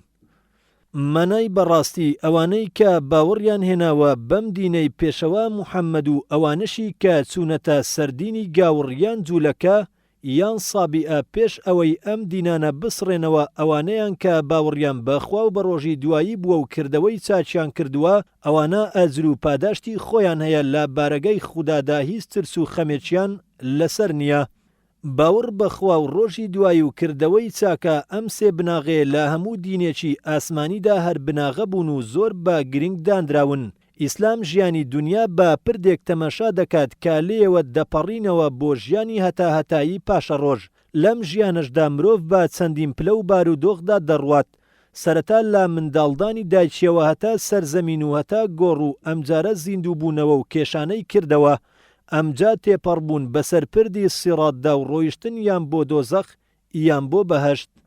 لە ڕاستیدا تەنها باوەڕ بە ڕۆژی دوایی و زیندوو بوونەوە دەتوانێ مرۆڤ بجێڕێتەوە لە هەموو تاوان و خراپەیەک و پاڵ دەنێ بە موسڵمانانەوە بۆ جێبەجێکردنی هەموو فەرمانێکی شەرعی و خۆپاراستن لە هەموو جۆرە گوناهێک، چونکە باوەڕدار ئەزانێ کە هەموو کردار و گفتارێکی لەسەر تۆمار ئەکرێ بە زۆر ورد و بچووکیش بێت، لەبەر ئەوە هەمیشە ئاگاداری خۆیەتی. الله سبحانه وتعالى لا سورة الكهف آية 49 دفرمه ووضع الكتاب فترى المجرمين مشفقين مما فيه ويقولون يا ويلتنا ما لهذا الكتاب لا يغادر صغيرة ولا كبيرة إلا أحصاها ووجدوا ما عملوا حاضرا ولا يظلم ربك أحدا منای کارنامە ئەخرێتە پێشچاو ئالەم کاتە ترسناکەدا ئەبینی و تاوانباران ترس و لەرزدایان دەگرێت و دەڵێن ئەی سزای سەخت بۆ ئێمە خۆ ئەم نامەی ئەعمالە هیچی لە یاد نەچووە و هیچی جێ نەیەڵاوە و لە گوناهی ورد و درشت هەر هەمووی ژماردووە ئەبینن ئەوەی کردویانە ئامادەکراوە لە بەردەستیاندا خوای زوڵم لا هیچ کەس ناکات. ڕوکنی شەشەم باوەڕ بە قەزا و قەدەر مانایوانیە مرۆڤ دەستەوسان دانیشێ و بڵێ خوا هەرچی لە چارە نووسیوم دێتە ڕێم و ئیتر پێویست ناکات من زەحمەتی خۆم بدەم بەڵکو باوەڕ بە قەزا و قەدر جوولەنەرێکی زۆر سەرەکیە بۆ هەوڵدان بۆ هەموو کارێکی چاکە و خۆلادان لە هەموو کارێکی خراپە چونکە مسلمان دڵنیایە لەوەی ڕزقی نووسراوە و هەروەها ئەجەلی دیاری کراوە و نامرێ هەتا هەموو ڕزق و ڕۆزی خۆی نەخوات وە کەس ناتوانێت تیکەیەک لە ڕزقی دیاریکراوی کەم کاتەوە یا ڕۆژێک لە تەمەنی زیاد بکات هەرچەندە ئەو کەسە خاوەن دەسەڵات و لێهاتوش بێت. الله سبحانه وتعالى لا سورة الأنعام آية 17 دفرمه وإن يمسسك الله بضر فلا كاشف له إلا هو وإن يمسسك بخير فهو على كل شيء قدير منای ئەگەر خوا بیەوێت تووشی ئەشکەنجە و ئازارێکت بکات کەس ناتوانێت لەسەرتی لابەرێ گەر بشێوێت تووشی خۆشیێکت بکات ئەوە خوا توانای بەسەر هەموو شتێکدا هەیە و کەس باڵا دەستی نییە. هەروەها پێغەمبەری خۆشەویست صلی الله عليه وسلم لەم بارەوە فەرموودەی زۆرە وەک ئەم فەرمودانە ماناکەیتان بۆ دەخوێنینەوە منای تۆ بزانە ئەگەر هەموو ئومەت کۆ ببنەوە بۆ ئەوەی قازانجێکت پێ بگەێنن ناتوانن هیچ قازانجێکت پێ بگەێنن مەگەر شتێک خوا لە چارەی تۆی نووسی بێت و ئەگەر هەمووشیان کۆ ببنەوە بۆ ئەوەی زیانێکت لێ بدەن ناتوانن هیچ زیانێکت لێ بدەن مەگەر شتێک کە خوا لە چارەی تۆ نووسی بێتی. حديث حسن صحيح رواه الترمذي بەڵێ ئەمبیر و باوەڕەپتەوە بوو کە پاڵی ئەنا با پێشینانەوە بۆ ئەوەی واز لە ماڵ و منداڵ و ژیان بهێن و خۆیان بهاونە ناو گەرمەی شمشێر بازی و لە هیچ کەس نەترسن و ماڵ و منداڵیان بسپێرن تەنها بەخوا و هیچیان بۆ جێ نێڵن وەک کاتێ پێغەمبەر صلی الله عليه وسلم لە ئەبوو بەکری پرسی ڕەزا و ڕەحمەتی خوای لێبێ لە ڕۆژی تەبوک ئایا چی جێڵاوە بۆ منداڵەکانت فەرمووی خوا و پێغەمبەری خوا صلی الله عليه وسلم ئەو بیر و باوەڕە مسلمان ئەخاتە شوێنێکی زۆر بەرزەوە و بەرزتر لە ماڵ و سامان و پلەوپایە لەو شوێنە بەرزەوە مسلمان تەماشای خەڵکی سەرزەمین ئەکات بە دەروونێکی پڕ لە خۆشەویستی و سۆز و هەستی مرۆڤایەتیەوە داوای ئەوەیە خۆزگایە هەموو ئادەمی زاد وەک ئەم بێبایەخی ژیانی دنیا حاڵی بووبایەن و بەرز بووبایەنەوە بۆ ئەم پایە بڵندەی ئەو بەڵێ هۆی ئەم بیر و باوەڕە پاکە بوو کە یارەکانی پێغەمبەر صلی الله عليه وسلم توانیان گوێ بەم ژیانە نەدەن و بە هەست و هۆش و بیر لەگەڵ قیامەتدا ئەژیان هەرچەندە بەلاشە هێشتا هەر بەسەر زەمینەوە بوون بەڵام چاویان بەتیژی بڕی بووە بەهەشت و ترس و بیمی حیساب و سزای دۆزەخ خولیای سەریان بوو. ڕەنگە بەسمان بێت ئەگەر یەک نمونەی بچووک باز بکەین بۆ ئەوەی بزانین ئەم تاقمە پیرۆزە چۆن دەژیان. ئیمامی تەبەڕانی لە حارثی کوڕی مالیکی ئەنساری بۆمان دەجێڕێتەوە کە ڕۆژێکیان حارس تێپەڕی بەلای پێغەمبەردا صلی الله عليه وسلم و پێغەمبەر صلی الله عليه وسلم لێی پرسی حاڵت چۆنە ئەی حارس ئەویش فەرمووی بووم بە باوەڕدارێکی ڕاستەقینە پێغەمبەر صلی الله عليه وسلم فەرموویت ئاگات لە گوفتت بێت هەموو شتێ ڕاستیەکی هەیە ئەی ڕاستی باوەڕی تۆ چییە وتی دونیام لە بەرچاو کەوتووە بە شەو شەونێژ ئەەکەم و بە ڕۆژ بە ڕۆژوم وا دەزانم چاوم لە عەرشی خواوەیە و تەماشای ئەهلی بەهەشت دەکەم و هاتوچۆی یەک دەکەن و تەماشای ئەهلی دۆزەخیش دەکەم دەنجی هاوار و نرکە و زارەیان لێبەرز بۆتەوە. پێغەمبەر صلی الله عليه وسلم فەرمووی ئەی حارس ڕێگەی ڕاستت دۆزیوەتەوە و بیگرە 3 جار ئەمەی فەرموو بەڵێ بەم شێوەیە ئەم یارە خۆشەویستەی پێغەمبەر صلی الله عليه وسلم پلەی باوەڕی خۆی بۆ پێغەمبەر صلی الله عليه وسلم ڕوون کردەوە و فەرمووی باوەڕی گەیوەتە ڕادەیەک کە تەماشای ئەهلی بەهەشت و ئەهلی دۆزەخ دەکات و دنیای لا بێزراوە و شەو و ڕۆژ خەریکی پەرستشە. پێغەمبەریش صلی الله عليه وسلم ئەم هەست و نەستەی بەلاوە ڕەوابوو 3000 فەرمووی ڕێگەی ڕاستت گرتووە و بەری مەدە. ئەمە نمونەیەکی بچووکە لە چەندین نمونەی گەورە بۆمان ڕوون ئەکاتەوە کە چۆن بیر و باوەڕ لە ژیانی ئەم پیاوانەدا کەوتۆتە جوڵە و قورئان لە هەڵسوکەوتیاندا ئاوازی داوەتەوە. ئێستش با گوێ بگرین لە ئیمام ئەحمەدی کوڕی حەمبەل بۆ ئەوەی بزانین چۆن ژیاوە لەگەڵ ئەم عەقیدەیەدا. پیاوێک چووە خزمەتی پێیوت کە خوا بەڵێنی ڕۆژی داوە ئیتر خەم خواردنت بۆچی، کە ئاگری دۆزەخ ڕاستە تاوانکردن بۆچی، کە دنیا دوایی دێت دڵنیایی بەم ژیانە بۆچی، کە حساب و لێکۆڵینەوە هەیە کۆکردنەوەی ماڵ بۆچی، کە هەموو شتێ بە قەزا و قەدەری ئەڵڵایە ترس و بیم بۆچی، کە پرسیاری نەکیر و منکەر حەقە دڵڕاهێنان بە دنیا بۆچی. پیاوەکە لە خزمەت ئیمام هەستا و بەڵێنیدا ئیتر ڕازی بێت بە قەزا و قەدەری ئەڵڵا. بەشی دووەم، چارەڕەشی مرۆڤایەتی بەهۆی تێکچوونی عەقیدەوەیە. لاپەڕا 34. ئالێرەدا چەند خاڵێکی گرنگەن پێویستە هەمیشە لە یادمان بێت هەر کات باسمان لە عەقیدە کرد یان ئەم دینەمان ڕاگەیاند ئەو خاڵانەیش ئەمانن. یەکەم، ئەمە بیر و باوەڕی ئیسلامە لەلایەن خواوەیە و ڕێبازی هەتاهەتایی ژیانی مرۆڤایەتیە لەسەر زەمیندا. دووەم، ئەم بیر و باوەڕەی کە کۆشکی شەریعەتی لەسەر بنیات نراوە تەنها ئەو دەتوانێت بەختەوەری مرۆڤ دابین بکات لە هەردوو دنیادا. سێیەم، تەنها هەر ئەو بیر و باوڕەیە کە ئەتوانێ برایەتی بخاتە نێوان لایەنی گیانی و لاشە ئەڕۆح وەلجەسەد لە یاسای مرۆڤدا، لایەنی زەوی و ئاسماندا لە یاسای بوونەوەردا، لایەنی پەرستشی خوا و هەوڵی ژیان لە یاسای ئایندا، وەک مامۆستا سەید قوتب لە پەڕاوی ئەلعەدالەت ئیجتیماعیەدا باسی کردووە. چوارەمین، هەموو هەڵسوکەوتێکی مرۆڤ بنیات دراوە لەسەر عەقیدە و چەند وێنەیەکن لەو ئاوێنەی عەقیدەوە دەبیندرێن. پێنجەمین، هەر کردەوەیەک لە عەقیدەوە هەل نەقوڵابێ بێسوود و کەڵکەل لە پاشە ڕۆژدا. الله سبحانه وتعالى لە سوورەتی ئیبراهیم ئایەتی 18 دەفەرمێ: مثل الذين كفروا بربهم أعمالهم كرماد اشتدت به الريح في يوم عاصف لا يقدرون مما كسبوا على شيء ذلك هو الضلال البعيد. مانای ئەوانەی کە بێباوڕن کردەوەکانیان وەک خۆڵم مێشێک وهایە کە گەردوولێکی زۆر قایم لێی بدات و پەرت و بڵاوی بکاتەوە. ئەم 5 خاڵە زۆر گرنگە هەموو موسڵمانێک دڵی بداتێ و بیکاتە مەشخەڵی ڕێگەی ڕزگاری و بەختەوەری خۆی. هەر لەبەر گرنگی عەقیدەیە کە زۆر لە ئایەت و سوورەتەکانی قورئان چارەسەری ئەم مەسەلەیە ئەکەن. درێژترین ماوە کە ماوەی ژیانی پێغەمبەر صلی الله عليه وسلم بوو لە مەککە ئایەتەکانی قورئان زیاتر لەمبارەوە ئەدوان بۆ ئەوەی بیر و باوەڕ لە ناخی دڵی باوەڕدارەکاندا دابمەزرێ و تێکەڵاو بە دڵ و دەروونیان بێت، چونکە پەروەردەکردنی دڵ و دەروونەکان ئەبێ بە ئەستەم و لەسەرخۆیی بێت و لەوانەیە بە قەدەر پێگەیشتنی قەد و باڵەکانی پێویست بێت. وەکو ئەڵڵاش سبحانه وتعالى لە سوورەتی الئیسراء ئایەتی 106 دەفەرمێ: وقرآنا فرقناه لتقرأه على الناس على مكث ونزلناه تنزيلا. مانای قورئانێک کەوا وردە وردە ناردومانەتە خوارەوە بۆ ئەوەی با لەسەرخۆیی بیخوێنیتەوە بەسەر مردومدا.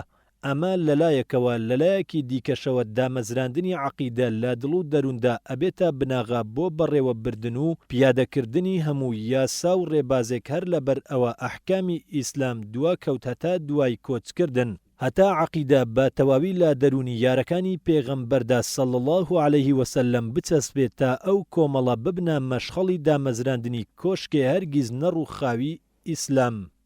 مامۆستا ئەبولحەسەن نەدوی لە پەڕاوی ماذا خەسر العالم بئینحاطة المسلمین دا دەفەرموێ: گرەی کوێرە یەکەم هاوڵ بۆ خوادانان و بێباوەڕی کرایەوە دوای ئەوەی هەموو گرێکانی تر کرایەوە یەک لە دوای یەک.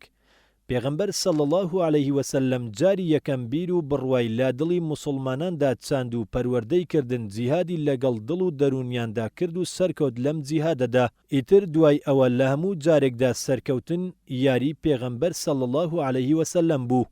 ئاەتی حەرامکردنی عەرەق هاتە خوارەوە لە کاتێکدا پیاڵە و پەرداغی پڕ لەمەی بەدەستیانەوە بوو، کەچی فەرمانی خوا نەیهێشت ئەو پەرداغە مەیە بگاتە لێویان و جەرجی گڕگرتویان، بەڵکو خۆیان بەدەستی خۆیان کەوتنە شکاندنی سەدان کوپەی زڵی پڕ لەمەی، هەتا لافاوی مەی لە کۆڵانەکانی مەدینەدا هەڵسا، تەنها یەک وشەی فەهەل ئەنتم منتەهون مانای ئایا ئێوە واز ناهێنن توانی عادەتێک لەناو ئەو موسڵمانەدا بنکەن و ڕیشەکێش بکات کە بە سەدان ساڵ بوو لە ناویاندا ڕەگی داکوتابوو.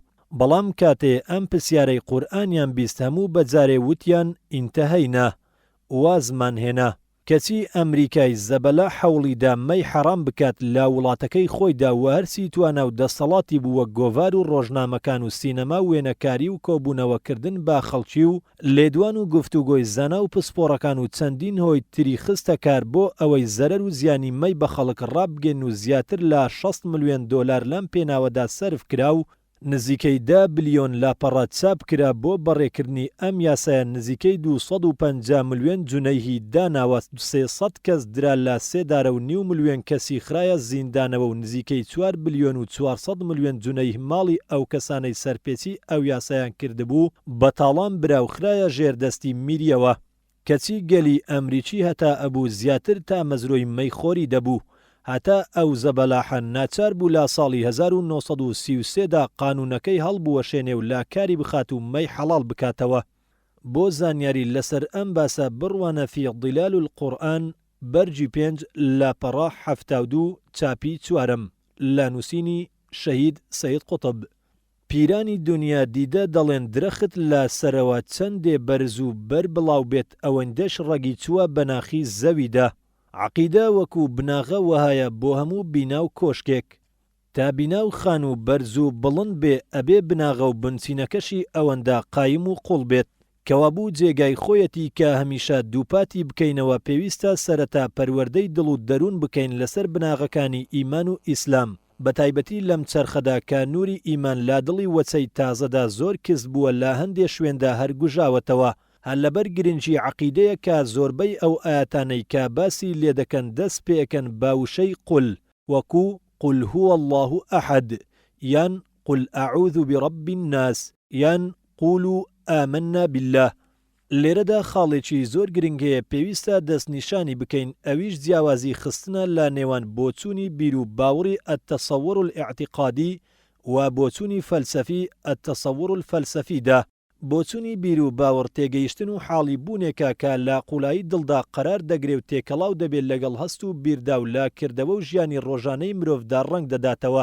تەنانەت دەتوانین بڵین تەنها عەقیدەیە کە بتوانێت ڕەوڕەوەی مێژوو بەڕێوە بەرێوکار بکاتە سەرچۆنیەتی ژیانی مرۆڤ و لە بارێکەوە بیگۆڕێ بۆ بارێکی تر. بەڵام بۆچوونی فەلسەفی هەوەسکاریەکی عەقڵە تەنها لە مێشکی فەیلسوفدا ئەژی و لە ژیانی ڕۆژانەی هیچ کەسدا تەنانەت فەیلسوف خۆشیدا هیچ شوێنەوارێکی لێبەدی ناکرێ. ڕۆژێ لە ڕۆژان فەلسەفە ژیانی مرۆڤایەتی یەک هەنگاو بەرەو پێش نەبردووە و تێکەڵاو باویژدان و سۆزی مرۆڤ نەبووە. و زۆر لە زانایانی ئیسلام ڕایان وهایە کە حەرامە خۆخەریکردن بە عیلمی فەلسەفەوە وەک منطق. ئەمانیش ئیمامی سویوطی و ئیبن سڵاحی شارەزووری و ئیمامی نەوەوی و چەندین زانایتر. بێگومان بۆچوون و فتوای ئەم زانایانە لە هەوەنتە نەبوو چونکە باش زانیویانە کە بیر و باوڕێکی قورئانی با بۆچوون و قسەی فەیلسوفەکان نەقڵ ناکرێت چونکە فەلسەفە بەرهەمی بیر و هۆشی مرۆڤە و عەقیدەش نیگای خواییە. و هەر کات عەقیدە تێکەڵاو بە منطق و فەلسەفە بوو بریقە و ڕەونەقە خواییەکەی نامێنێ. تێکەڵاو با دڵ و دەرونی خەڵکی نابێ و دڵە تاریکەکان ڕووناک ناکاتەوە. سروشتی مرۆڤ لێی دوور دەکەوێتەوە و هەر کەس شارەزای منطق و عیلمی کەلام بێ ئەم ڕاستیە باش ئاگادارە. هەندێ لە زانە بەرزەکان وەکو ئیمامی غەزالی و ئیمام الحەرەمەین الجوەینی و ئیمامی فەخرەددینی ڕازی هەوڵیان داوە کە عەقیدەی ئیسلامی لا ڕێگەی منطق و فەلسەفەوە ڕابگێنن. بەڵام پاش ماندووبوونێکی زۆر بۆیان دەرکەوت کە هەوڵەکەیان بێهودە بووە و تەنها ماندووبوونەکەیان بۆ ماوەتەوە لەوانە بوو خۆشیان تیابسن و باوەڕیان تێک بچێ ئەگەر ئەڵڵا فریایان نەکەوتایە. بۆیە پاش تاقیکردنەوەیەکی ترش و تاڵ بڕیاریاندا کەواز لەم ڕێبازە بهێن و بچنەوە سەر ڕێبازی سادە و ئاسانی قورئان و فەرمایشتەکانی پێغەمبەر صلی الله علیه وسلم لە نەقلی عەقیدەدا کە ڕێگای پێشینانە. ئیمامی غەزالی لە نامیلکەکەی ئیلجام العەوام عن علم الکەلامدا نووسیویە زانستی کەلام شیفای منی نەدا و منی نەگەیاندا ئامانجی خۆم. ئیمام الحەرەمەین الجوەینی لە دوای ژیانیدا پەنجەی پەشیمانی خۆی ئەگەست بۆ ئەو تەمەنەی لەگەڵ فەلسەفە و کەلامدا بەزایەیدا بوو. هەروەها دەفەرموێت دان بگرن بە خۆتاندا لەسەر بیر و باوەڕی پیرەژنەکان خۆ ئەگەر خوا بە میهرەبانی و بەزەی خۆی فریام نەکەوێ و لەسەر دینی پیرەژنەکان گیانم نەکێشێ و ئیخلاس نەکاتە دوا هەنگاوی کاروانم ئەوە ئیبن جوەینی تواچوە و تووشی وەیل و سزای سەخت بووە. ئیمام فەخرەددینی ڕازیش دەفەرمێ کۆتایی هەوڵ و بەرەو پێشچوونی عەقڵ بەندبوون و بەسنەوەیە و ئەو پەڕی هەوڵ و تێکۆشانی عالەم گومڕایی و سەر لێ شێواییە. دڵمان زۆر بێگانە و نەناسە لەگەڵ لاشەماندا و پوختەی ژیانی دنیامان ئەزیەت و ئازار و چارە ڕەشیە. لاباس و مشت و مڕی ژیانماندا هیچ مەبەستی ڕازی خوایی لێ ڕازی بێت ئەوەیە کە ئادەمیزاد هەرچەندە عەقڵی کۆڵ بکات لەگەڵ زانستی منتق و فەلسەفە و کەلام و ئەم جۆرەشتانەدا کۆشش بکات لەم ڕێگەیەوە ئەوە زیاتر گومڕا ئەبێت و ڕۆحی هەمیشە بێگانە دەبێت لە لاشەی و ئاشنا نابێت بە یەک لەم ڕێگەوە. و هەرچی لا تەمەنی لەگەڵ ئەم جۆرە باسانەدا بەسەر بردبێ هەمووی بە فیڕۆ ڕۆیوە هەر قیل و قالی کە پاڕاوی هیچ ڕۆحی ناکاتەوە. هەروەها ئەم زانایانە بوون لە زانستی ئوسوڵ الفقهدا ئەم عیلمەشیان تێکەڵاو کرد بە فەلسەفە و منتق تا لە ئاکامدا ئەمیش وەک عەقیدەکە وشک و بێتام بوو دوای ئەوەی کە لە سەرەتاوە زۆر تەڕ و پاراو بوو و بۆ بەراوردی ئەم ڕاستیەش ئەتوانی تەماشای ئەڕسالەی ئیمامی شافعی بکەیت کە یەکەم کتێبە لە عیلمی ئوسوڵدا دانراوە بزانە چەندە ئاسان بێگرەیە بۆ سروشتی موسڵمانان. ئەمجا تەمەشای پەڕاوی جەمع الجەوامع یان التەحریری کەمال بن الحەمام میش بکە کە بۆ دەردەکەوێت ئاسمان و ڕێسمانیان بینە. لە هەمووی سەیرتر ئەوەیە کە زانستی منتیق و کەلام تا ئەمڕۆژ لە خوێندنگاکاندا دەخوێندرێن بە بیانووی ئەوەوە گوایە ئەمانە شتێکی زەرورین بۆ تێگەیشتنی عەقیدە. ئەگەر بەندەی خوا بە هەر شتێکەوە گیرۆدە بێت جگەل لە کوفر باشترە لەوەی گیرۆدەی عیلمی کەلام بێت. ئیمامی ئەحمەدیش دەفەرمێ خاوەنی عیلمی کەلام قەت سەرکەوتوو نابێت بڕوانە تەبلیس و ئیبلیس لاپەڕانەوە و یەک بۆ زانیاری لەسەر ئەم باسە کەواتە پێویستە عەقیدە دوور بێت لە بۆچوون و تیۆرەکانی مرۆڤ و تێکەڵاو بە قالوقیل نەکرێت چونکە ئەو عەقیدەیە لەلایەن خواوە هاتۆتە خوارەوە هەر کات تێکەڵاو باوتەی مرۆڤ کرا بە پاچی نامێنێتەوە و ئەگەر ئەتەوێت زیاتر لەم ڕاستیە ئاگادار بیت وەرە لەگەڵما با پرسیارێ لە چەرخەکانی مێژوو بکەین. قورئانی پیرۆز پێمان ڕائەگەێنێ کە پێغەمبەران عەقیدەیان ڕاگەیاندووە بە هۆز و گەلی خۆیان و نەهیان لێکردوون لە هاوڵ بۆ خوادانان و بتپەرستی وەکو ئەڵڵا سوبحانە وتەعالە لە سوورەتی ئەلئەنبیا ئایەتی 25 دەفەرمێ وما أرسلنا من قبلك من رسول إلا نوحي إليه أنه لا إله إلا أنا فاعبدون. مانای ئێمە پێشتۆ ئەی محەممەد هەر پێغەمبەرێکی ترمان ڕەوانە کردبێن نیگامان بۆ ناردووە بەوەی کە هیچ پەرستراوێکی بە حەقی تر نییە جگەل لە من ئێوەش هەر عیبادەتی من بکەن. بەڵام خۆ هەر قورئان خۆی شایەدی ئەدا لەسەر ئەوەی کە گاور و جوولەکە ئەم عەقیدەیان گۆڕی و لایەندا لە ڕاستی وەکو ئەڵڵا سوبحانە وتەعالە لە سوورەتی ئەتتەوبە ئایەتی 30 دەفەرموێ وقالت اليهود عزير بن الله وقالت النصارى المسيح بن الله ذلك قولهم بأفواههم يضاهئون قول الذين كفروا من قبل قاتلهم الله أنا يؤفكون. مناي جولك كان أيانوت عزير كري خوايا نعوذ بالله قاوركانش ديانوت مسيح كري خوايا نعوذ بالله ئەم وتەیان ئەوت بەدەم بێ ئەوەی بەڵگەیان هەبێت لەسەر ڕاستی ئەم دەعوایە بەڵێ گوفتەکانیان وەک گوفتەکانی کافر و بێباوەڕانی پێشخۆیان وەها بوو ئەی نەعلەت و نەفرینی ئەڵڵایان لێبێت بۆ کوێ ئەچن یان چۆن لا ئەدەن لە حەق بۆ لای ناحەق. خۆ ئەگەر تەماشای ئەلکیتاب المقەدەس بکەی شتیوەها دەبینیت سرت سوڕ دەمێنێ. بۆ نمونە لە ئیسحاحی سەیەمدا هاتووە خوا بانگی کرد لە ئادەم وتی ئەی ئادەم تۆ لەکوێی پاک و خاوێنی بۆ تۆ ئەی خوا لەوتەی ئەم نەزان و باوەڕ تێک سوانە. ئایا ئەگەر خوا نەزانێ ئادەم لەکوێیە ئیتر چۆن ئەبێ پێی بوو ترێ خوا ئەی گوایە نەیان زانیوە کە قورئانی موسڵمانان وەکو ئەڵڵا سوبحانە وتەعالە لە سوورەتی ئەلمولک ئایەتی 13 دەفەرمێ وأسروا قولكم أو اجهروا به إنه عليم بذات الصدور. مانای قسەکانتان بەنهێنی بکەن یا دەنگی پێ هەڵبڕن هیچ فەرق ناکات چونکە خوا ئاگاداری ناودڵ و دەروونە.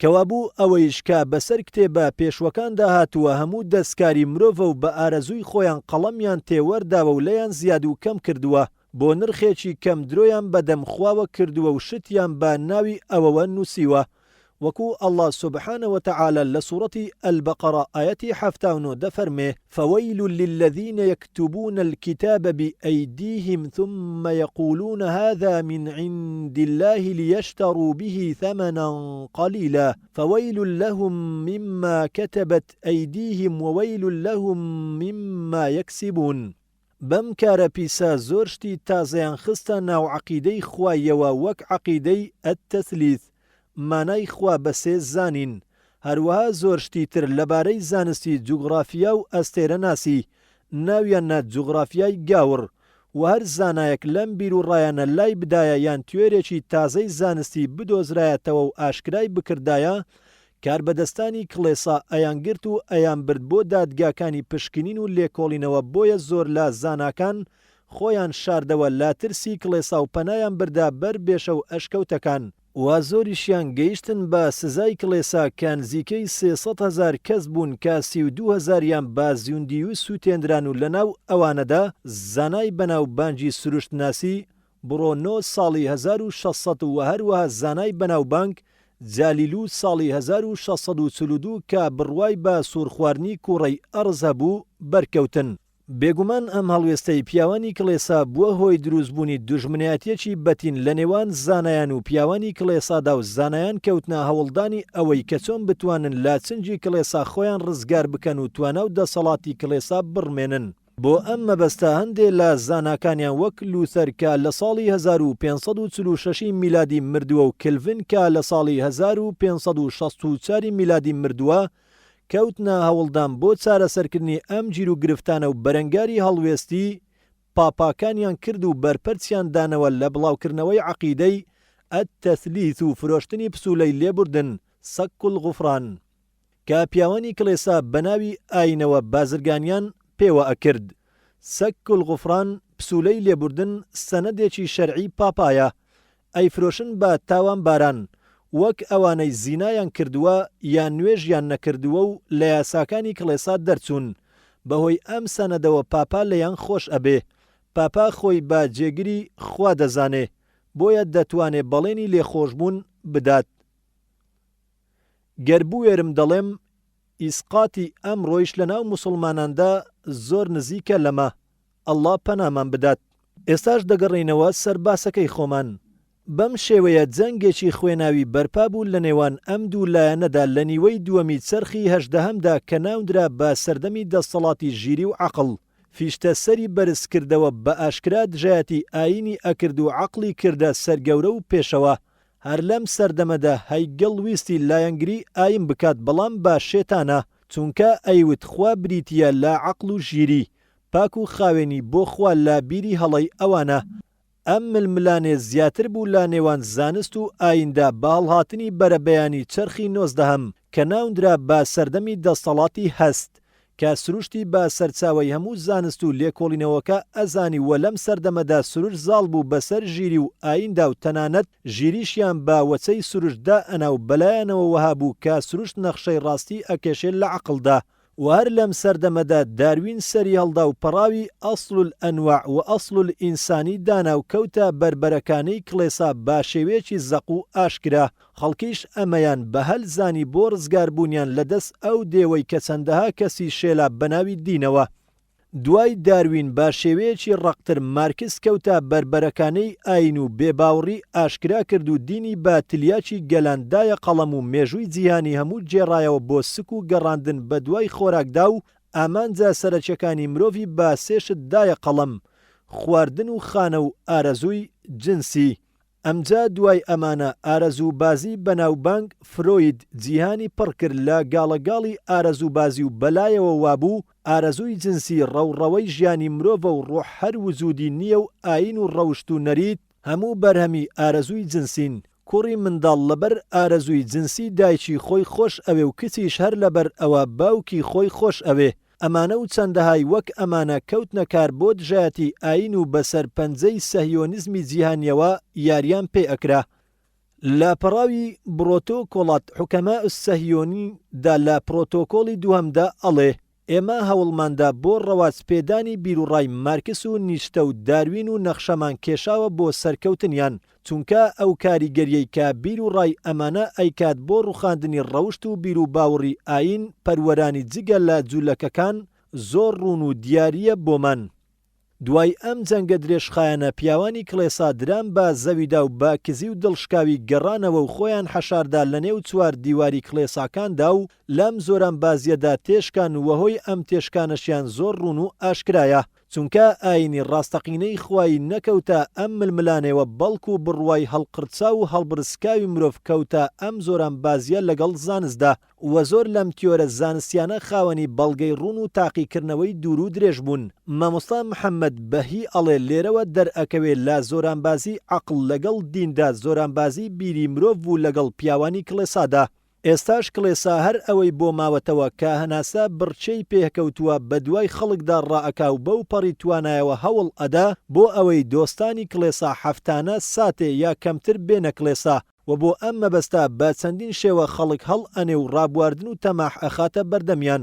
بۆ نمونە ورد بەرەوە لەم ئاگادارکردنەوەی کە بەسەر دەرگایەکی لە کۆلێجەکاندا هەڵواسرا بوو بۆ ئامادەبوونی ئاهەنگێکی کڵێسا لە ڕۆژی یەکشەمەیەکی ئۆکتۆبەری ساڵی 1950 میلادی کاژمێر 6 ئێوارە نانێکی ئێوارە و چەند یاریەکی جوان چەند مەتەڵێک و چەند پێشبڕکەیەکی ڕابواردن سەماکردن و سووردان ئابەم جۆرە خەڵکیان لا کڵێساکانی خۆیان خڕەکەنەوە لەگەڵ ئەوەشدا خەڵک بە تەنجانەوە ناچێت.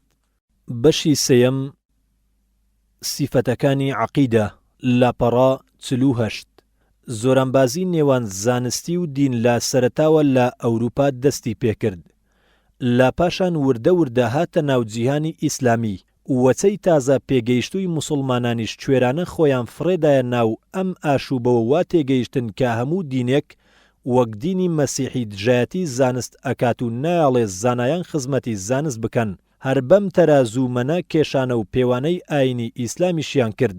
زانایانی ئیسلامیشیان ناونە بە ڕیجال و دین وەک پیاوانی کڵێسا بەم شێوێ لاوەکانمان بە تایبەتی ئەوانەی کە لە خوێندنگاکانی ڕۆژ ئاوادا بڕوانامەیان بەدەستهێنا بوو کەوتنە بربەرەکانەی ئاین. ئەو هەڵسو کەوتانەی لەو شوێنانە دیبوویان و ویستیان بێ زیاد و کەم بەرامبەر بە ئیسلام و زانایانی ئیسلام بەکاری بهێنن بەڵام لاوەکانی ئێمە لە یادیان چووبوو کە دینی ئیسلام دژایەتی زانست ناکات بەڵکو ڕێز لە زانست و زانایان ئەگرێ. ئەوەتە ئەڵڵا سوبحانە وتەعالە لە سوورەتی ئەلموجادەلە ئایەتی 11 دەفەرمێ يرفع الله الذين آمنوا منكم والذين أوتوا العلم درجات والله بما تعملون خبير. مانای خواپلەی باوەڕدارانتان بەرز ئەکاتەوە هەروەها ئەوانەیش کە زانان بە چەندین پلە کەوابوو ناگونجێ هیچ کە زانست بە پێچەوانەی ئاەتەکانی قورئان و فەرموودە سەحیحەکانی پێغەمبەرەوە صلی الله عليه وسلم و بێت و هەر کات دیمانتیۆرێکی زانستی پێچەوانەی ئاەتێکی قورئان یا فەرمودەیەکی سەحیحی پێغەمبەر صلی الله عليه وسلم بوو ئەوە مانای وایە ئەو تیۆرە ئاڵ و گۆڕی بەسەر دادێت وەک چەندین تیۆری تر کە خاوەنەکەی خۆی یان کەسێکی تر دوای خۆی سەلماندوویەتی کە هەڵەیە و ڕاستی نەپێکاوە. پێویستە ئەوەش بزانین کە زانایان لە مەودای پزیشکی و گەردوونناسیدا ئاڵای ئاشتیان بەرز کردوتەوە و بڕوایان بە بوونی پەروەردیگار هێناوە وازیان لە ململانەی ئاین هێناوە و ئەمڕۆ ئەتوانین بڵین زانست هاوشان و دۆستە بۆ نادیار ئەلغەیب نەک دژ بەیەک بن و ئێمە کاتێک ئەڵێن زانست بڕوای هێناوە بابوونی ئەڵڵا مەبەستمان ئەوە نییە ئێمە بە شایەدی زانست باوەڕمان هێناوە نەخێر ئێمە پێش ئەمە بڕوامان هێناوە و چاوەڕێی وتەی ئەم و ئەو نەبووین بەڵام ئەم ڕاستیانە ئەخەینە پێشچاوی ئەو کەسانەی کە بەناوی زانستەوە ئینکاری پەروەردیگار ئەکەن چونکە ئەمڕۆ زانست خۆی گەواهی نەزانی و نەفامی ئەدات بۆ ئەوانەی بڕوا ببوونی ئەڵڵا ناکەن و ئەگەر ئەتەوێت زیاتر لەم باسە ئاگادار بیت پەڕاوی الله يتجلى في عصر العالم بخوێنەرەوە گوێ بگرە لاوتەی ڕسل ئەرنست کە مامۆستای زانکۆی فرانکفۆرتی ئەڵمانیا کە ئەڵێ بەڕاستی ملوێنەها ملوێن خانەی زیندوو لەسەر ڕووی ئەم زەمینە هەموو شایەدی ئەدەن بۆ توانا و دەسەڵاتی پەروەردیگار لەبەر ئەوە من بڕوایەکی زۆر دامەزراوم هەیە بە بوونی پەروەردیگار.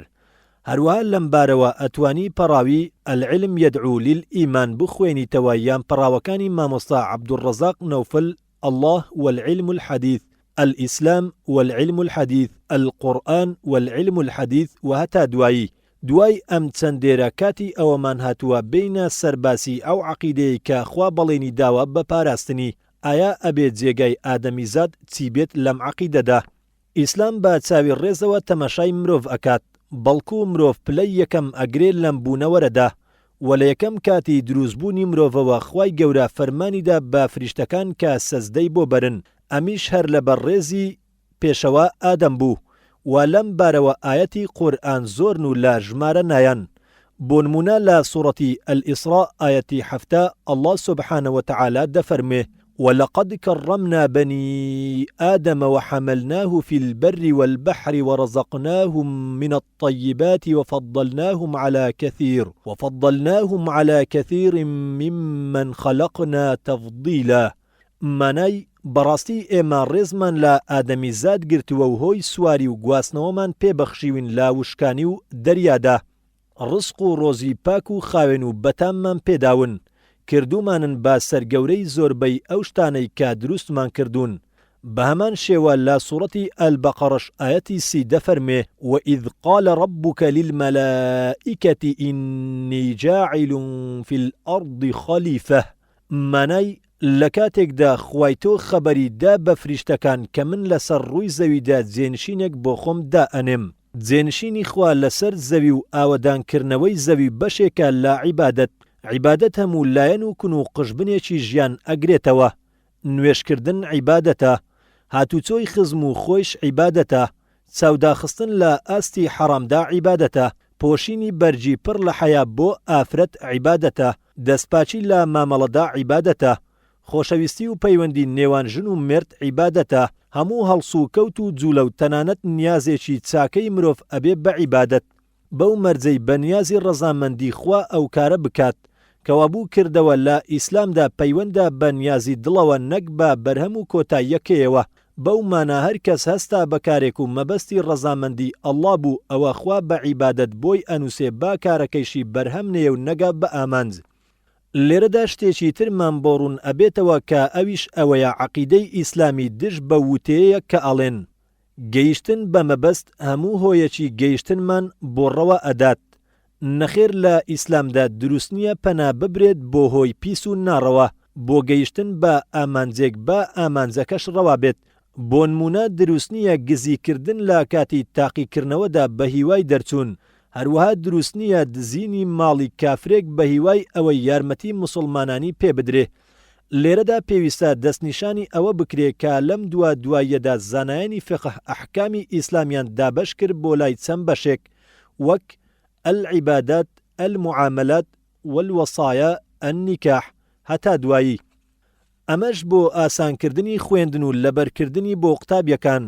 دیارە ئەم دابەشکردە لەم لایەنەوە خزمەتی بە فەقێ و زاناکان کرد، بەڵام لە لایەکی تریشەوە زیانی گەیان بە بۆچوون و تێگەیشتنی ئەو مامۆستا و قوتابیانەی کە دەمیان لەناو ئەم کتێبانەدا بوو، چونکە وا تێگەیشتن کە تەنها بەشی ئەلعیبادات بە پەرستش دائەندرێ، بەشەکانی تری هیچ بۆنێکی عیبادەتی لێ نایەت. بێگومان ئەم بۆچوونەش زۆر هەڵەیە. هەروەها هەموو سەرپێچێکی فەرمانی خوا تاوانە و حەرامە ئیتر لە هەر سووسێکی ژیاندا بێت.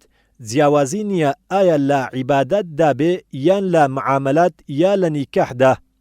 مامۆستا محەممەد ئەسعەد لیوبۆلت نایسکە زانایەکی گاوری نەمساوی بوو موسڵمان بوو. ئەڵێ ئیسلام تەمەشای ژیان ناکات بەو شێوەیە شتێکی ڕێکەوتی بێ و شیرازە و بێسەر و بنە یان تەنها خەیاڵ و داڵغەیەکی قیامەتە، بەڵکو ئیسلام وا تەمەشای ژیان ئەکات کە هەموو سووس و لایەنەکانی یەکێتیەکی تەواو هەیە لە نێوانیاندا و عیبادەتی خوا هەموو لایەنەکانی ژیان ئەگرێتەوە. تەنها ئەم بۆچوونەش ئەتوانێت بە تەواوی مرۆڤ بگەێنێتە خۆشبەختی لە چوارچێوەی ژیانی دنیادا. عیبادەت لە ئیسلامدا بریتی نییە تەنها لە ملکەچی و سەرداخستن لە کاتی نوێژەکاندا یان ڕۆژوەکاندا، بەڵکو هەموو لایەنەکانی ژیان دائەگرێ. ئێستەش کاتی ئەوە هاتووە کە هەندێک لە سیفەتەکانی عەقیدەی ئیسلامی باز بکەین و تا چ ڕادێک شوێنەواری جێڵاوە لە ژیانی مرۆڤدا.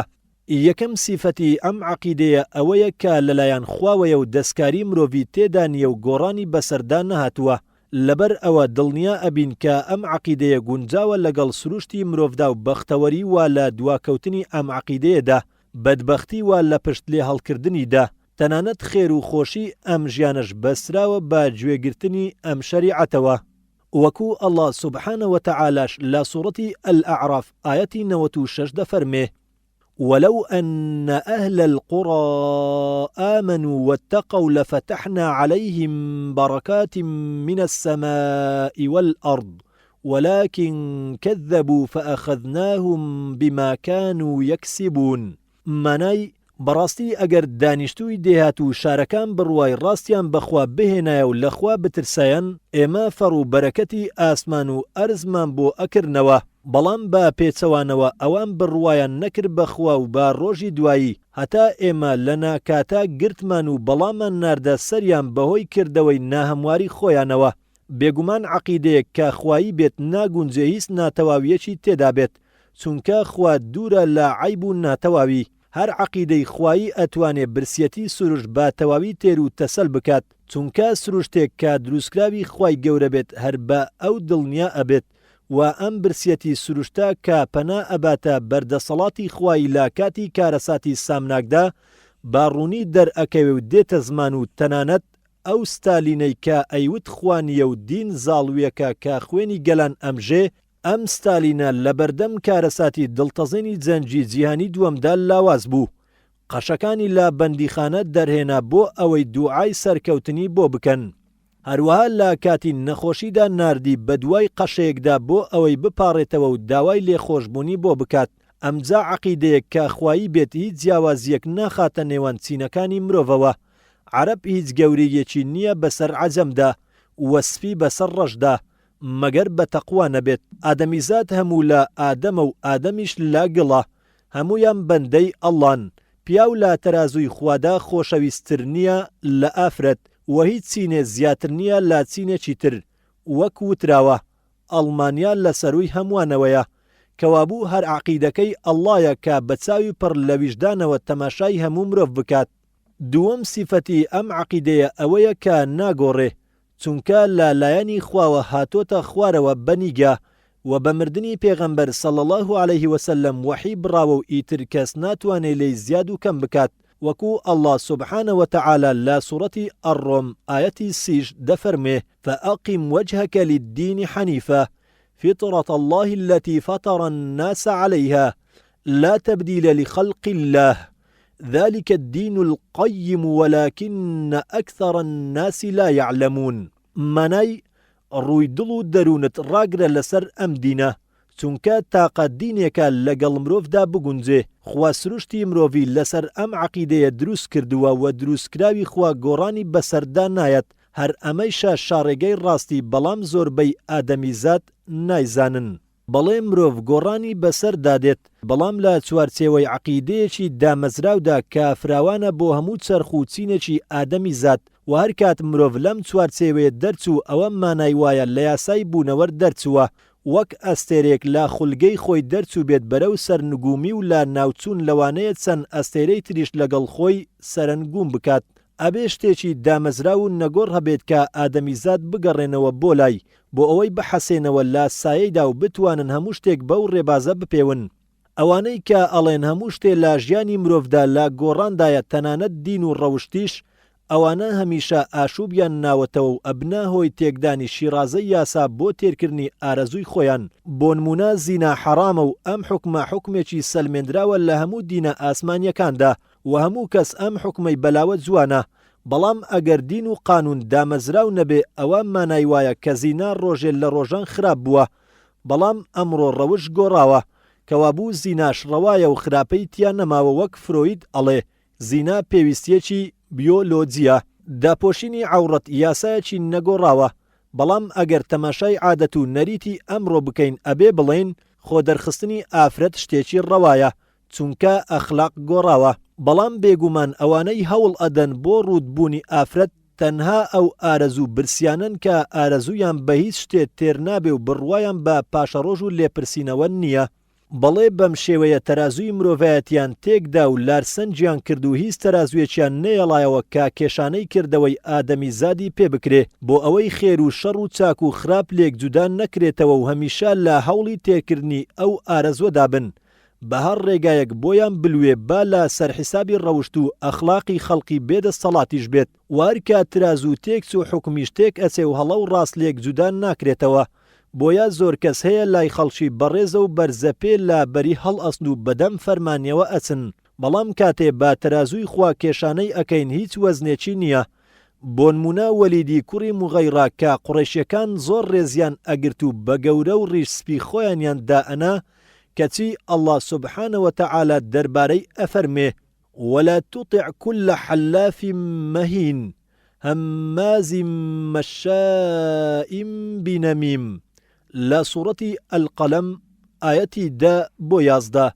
سێم لە سیفەتەکانی ئەم عەقیدەیە ئەوەیە ئەبێتە هۆی بەختەوەری مرۆڤ بەگشتی دەستەڵاتدار و بێدەسەڵات لەژێر سایەدا ئەحەوێنەوە چونکە یاساکانی دامەزراوە و حاکم ناتوانێت بەناوی گۆڕاندنی قانونەوە یاری بە مافی ژێردەستەکانی بکات بێدەسەڵاتەکانیش ناتوانن با بیانووی نەزانینەوە لە سنووری یاساکانی دەربچن چونکە شتێکە دامەزراو و مانای وایە گەورە و بچووک شارەزایەتی هەموو هەر لە منداڵیەوە دەق ئەبەستن لەسەر ئەم عەقیدەیە بەم شێوەیە هەموو کەسێ لە وڵاتی ئیسلامیدا لێپسراوە لە بەردەم دادگای ئەڵڵادا و کەس لە سەر و قانونەوە نییە ئەگەر چاوێ بە مێژووی ئیسلام بجێڕینەوە بۆمان دەرئەکەوێ کە مسلمانانی پێشوو بەم شێوەیە بوون تەنانەت لەگەڵ نامسلمانەکانیشدا وەک ئەجێرنەوە ئیمامی عەلی شکاتی لە جوولەکەیە کرد لای قازی سورەیج لەسەر زرێک قازی بڕیاریدا کە ئەو زرێ بدرێت بە جوولەکەکە یان جارێکی تر پیاوێک شکاتی کرد لە هاڕونە ڕەشید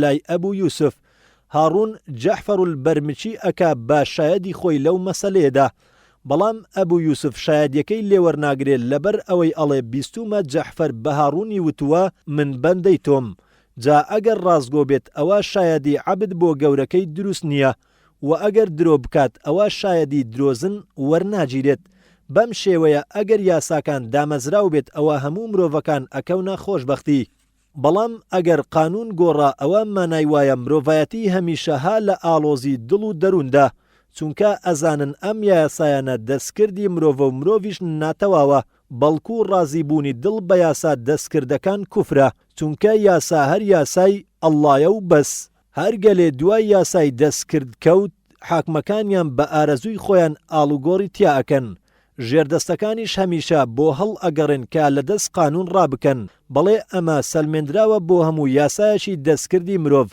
بەڕەڵایەکی بێسنوور لەلایەن خەڵکی و سەرکوتکردن و زۆرداریەکی بێبەزەیانە لەلایەن کاربەدەستەکانەوە وەکو ئەیبینین بە چاومان ئێستا بەشی چوارەم سیفەتەکانی خوای گەورە لاپەڕا 58 شتێکی زاندراوە کە ناو سیفەتەکانی خوای تەعالا زاندراوە بە ئایەت و حەدیسەکانی پێغەمبەر صلی الله عليه وسلم و نابێ لە خۆمانەوە هیچ سیفەتێ یان هیچ ناوێت دابنین بۆ خوای گەورە بێجگە لەو ناوانەی بە قورئان و فەرموودەکانی پێغەمبەر صلی الله عليه وسلم زاندراون ئەمە ڕەئی هەموو زانایانی ئیسلامە وەک ئیبن خوزەیمە لە کتێبی ئەتەوحیددا باسی کردووە ناوە جوانەکانی خوای گەورە بریتینین تەنها لەو 99 ناوەی کە لە فەرموودەکەی پێغەمبەردا صلی الله عليه وسلم باس کراوە وەک لە صحیحی بوخاری و مسلیم داهاتووە و ئیمامی تورمذی ژماردوونی بەڵکو زۆر حەدیسی تر هەن کە چەندین ناوی خوایان تێدا هاتووە زیاد لەم 99 تەنانەت هەندێ لە زانایان هەزار ناو لەو ناوە جوانەکانی خوایان کۆ کردوتەوە و لە قورئان و فەرموودەکانی پێغەمبەریش صلی الله عليه وسلم دەریان هێناوە و لەم ناوانەیە الحەنان المەنان البەدیع الکەفیل ئەمە دەربارەی ناوە جوانەکانی ئەڵڵا دەربارەی سیفاتی خوای گەورەش وەکو ئەو سیفەتانەی کە لە زۆر ئاەتەکانی قورئاندا باسکراون وەک ئایەتی ويبقى وجه ربك ذو الجلال والإكرام سورة الرحمن آية 27 مانای ئەم سیفەتانە چوار ڕای لەسەر هەیە ڕای یەکەم ڕای ئەوانن کە پێیان ئەوترێ المجسمە مانای ئەوانەی کە بڕیاری قەبارە بۆ خوا ئەدەن پاک و خاوێنی بۆ خوا لە کوفری ئەمانە ئەمانە ئەڵێن سیفەتی خوا ڕاستە و هەیە بەڵام دەستی خوا وەک دەستی ئێمە وایە، چاوی خوا وەک چاوی ئێمە وایە. ئەمانیش وەک داود الجەواریبی، هیشام بن حەکیمی ڕافیزی و چەندین کەسی تر. بێگومان ئەمە کوفرە و هەر کەسیش خاوەنی ئەم ڕێیە بێت کافر ئەبێت. بەدەقی ئایەتی لەیسە کەمیثلیه شەیء وهو السەمیع البەصیر، سوورەتی ئەششوڕا. ئیبن قەیمیش ڕەزا و ڕەحمەتی ئەڵڵای لێبێ ئەفەرموێ: ئێمە ئەهلی سونەت و جەماعەت سیفەتی خوا ناشوبهێنین بە سیفاتی خۆمان، چونکە هەرکەس وا بڵێ ئەوە بتپەرستە. هەروەها ناڵێن خوا سیفەتی نییە، چونکە هەرکەس بڵێ خوا سیفەتی نییە ئەوە هەر عیبادەتێ بکات لێی وەرناگیرێ، چونکە بڕوای بەخوایەکی خاوەن کەمال و دەسەڵات نییە. و هەرکەس خوای گەورە بشوبهێنێ بە دروستکراوەکانی خواوە ئەوە هاوپشتە لەگەڵ گاورەکاندا، و هەرکەس خوا دابڕنێ لە سیفەتەکانی ئەوە باوەڕی نییە. ڕای دووەم، ڕای تاقمی ئەلجەهمیەیە کە دانەری ئەم تاقمە جوهمی کوڕی سەفوان بوو کە لە ساڵی 128 کۆچی کوژراوە. ئەمانە ئەڵێن خوای گەورە سیفاتی هەر نییە و نابیستێ و نابینێ و قسە ناکات، چونکە ئەمانە بە ئەندام ئەکرێن، خوایش لاشە و ئەندامی نییە.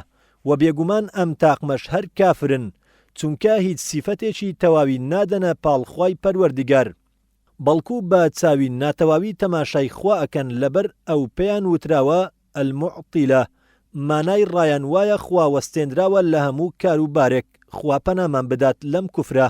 لەبەر ئەوە پێشینان فەرموویانە ئەوەی بڕوای بە سیفاتی خوا نییە ئەوە نەبوو ئەپەرستێ، و ئەوەی وێنە و لاشە بۆ خوا دائەنێ ئەوە بت ئەپەرستێ.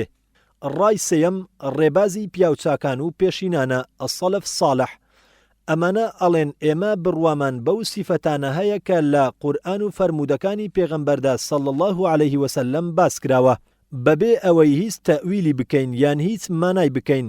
و مانای ئەم فەرموودانە ئەو باڵی خوا ئەکەینەوە و لێی نادوێن، چونکە وەک زاتی خوای گەورە خۆی قیاس ناکرێتە سەر هیچ زاتێکی تر، هەروەها سیفەتەکانیشی قیاس ناکرێتە سەر سیفەتی هیچ شتێ. جا لەبەر ئەمە باشترین و سەلامەتترین ڕێبازی پێشینانە، لەبەر ئەوە دوورە لە تەویلی ئەو فەرمودانەی کە ئەماناکانیان ڕوون نین، ئەلموتەشەبیهات. وا دیارە قورئانیش پشتگیری ئەم ڕایە ئەکات، وەکو ئەڵڵا سوبحانە وتەعالە لە سوورەتی ئالی عیمران آيتي 7-8 أفرمه: هو الذي أنزل عليك الكتاب منه آيات محكمات هن أم الكتاب وأخر متشابهات فأما الذين في قلوبهم زيغ فيتبعون ما تشابه منه ابتغاء الفتنة وابتغاء تأويله وما يعلم تأويله إلا الله والراسخون في العلم يقولون آمنا به كل من عند ربنا وما يذكر إلا أولو الألباب ربنا لا تزغ قلوبنا بعد إذ هديتنا وهب لنا من لدنك رحمة إنك أنت الوهاب. کورتەی مانای ئەم دوو ئاەتە خوایەکی وەهایە کە قورئانی ناردووە بۆ تۆ ئەی موحەممەد. هەندێ لە ئاەتەکانی ئەم قورئانە ڕوون و ئاشکرایە و قبوڵی تەویل ناکات. ئەم ئاەتانەش بناغە و سەرچاوەی قورئانن. هەندێتر لە ئاەتەکانی قورئان ماناکانیان نادیارە و ڕوون نییە و جێگای تەویلی نیازپیسانی تیا ئەبێتەوە. جا ئەوانەی کە دڵیان نەچەسپاوە لەسەر ڕاستی و دڵگوماناوین ئەکەونە دوای ئەو ئاەتانەی کە متەشابهن تەویل هەڵ ئەگرن بۆ ئەوەی ئاشوب و فیکری لە نێو موسڵماناندا بەرپا بکەن و دڵ و دەرونیان تێک بدەن. ئەمە لە کاتێکدا کە کەس تەویلی ئەو جۆرە ئاەتانە نازانێت جگەل لە زاتی ئەڵڵاه.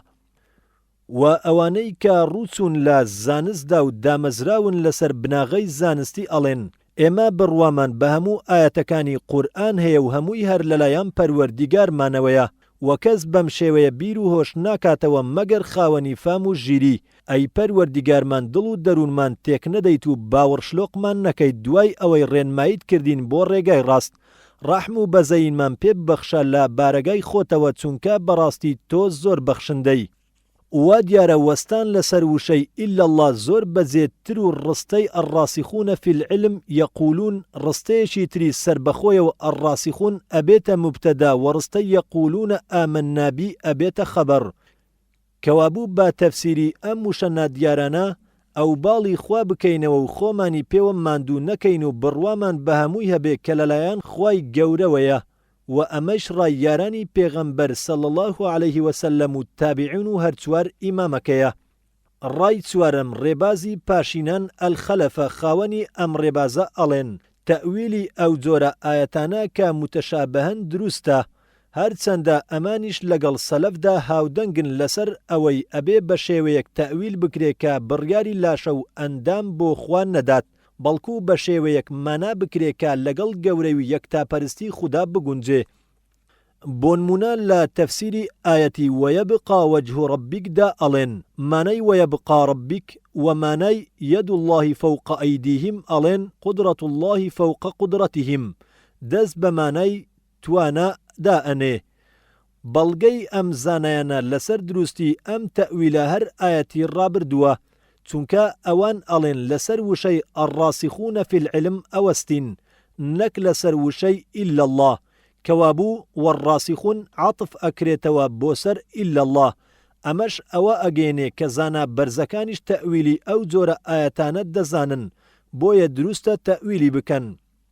لێرەدا پێویستە بزانین کە هەردوو تاقمی سەلەف و خەلەف ئەهلی سونەتن و بەچاوی ڕێز و دڵی پڕ لە ئیمانەوە تەمەشای سیفاتی خوایان کردووە بەتایبەت کاتێ زانیمان کە زانایانی خەلەف خوایان لێ ڕازی بێت لە سەردەمێکدا ژیاون کە ناچار بوون بەوەی ئەو جۆرە تەئویلانە بکەن وەک باسمان کرد کە شێخی تەفتە زانی ئەفەرمێ ئەو تەئولە بتەئویلاتی صحیحە على ما اختاره المؤتخرون دفعا للمطاع عن الجاهلين وجذبا بضبع القاصرين سلوكا للسبيل الأحكم کاتێ ئەمەیشمان زانی ئیتر بۆمان دەرئەکەوێ کە زۆر تاوانە هەندێ لە تازە پێگەیشتوەکانمان زانایانی خەلەف بە کافر یا بە ئەهلی بیدعدا ئەنێن چونکە بەڕاستی ئەمە زیادە ڕەویە و بێئەدەبیە لە خزمەت خوا و تێنەگەیشتنە لە نیازی دڵی ئەو زانە بەرزانە ئاگادار نەبوونە بەسەر بار و دۆخی ئەو کات و سەردەمەی ئەوانی تیاژیاون.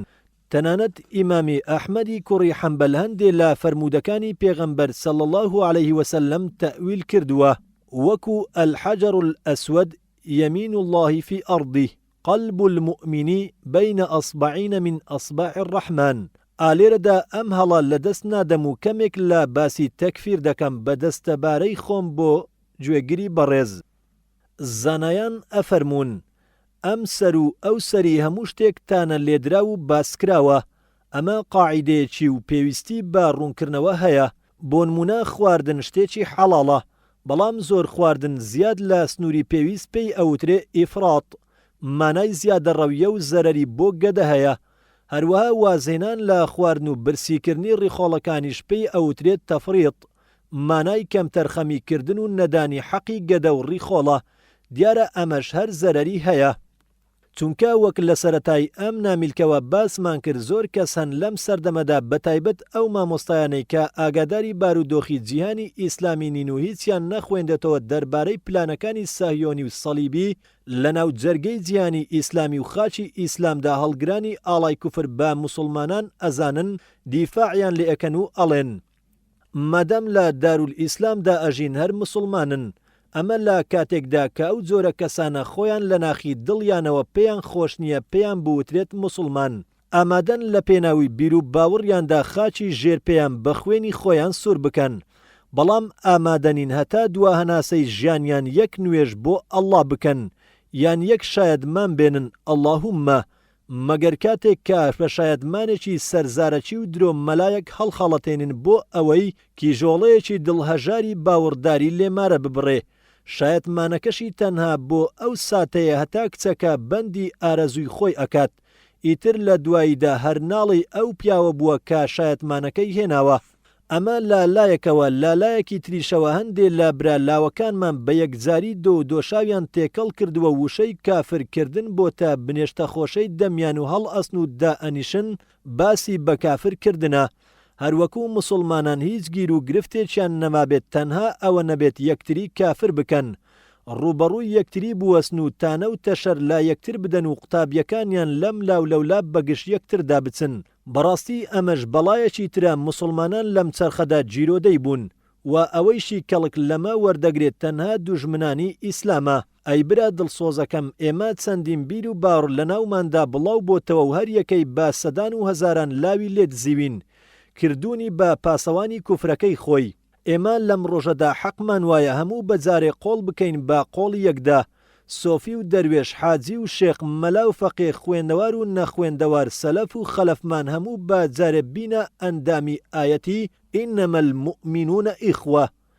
بەشی پێنجەم، ڕازیبوون بە حوکمی خوا پایەپتەوی عەقیدەیە. لاپەڕا 66 مەرجی یەکەمی بەندایەتی ڕاستەقینە پەنابردنە بۆ حوکمی خوا و ئەو حاڵەتە نالەبارەی کە ئەمڕۆ مرۆڤایەتی تێیکەوتووە، ئەو چاڵە قوڵەی کە مرۆڤایەتی تیا سەرنغوم بۆتەوە بەهۆی دەستی ئادەمی زادەوە هەمووی هۆی دەرچوونیەتی لە حوکمی ئەڵڵا.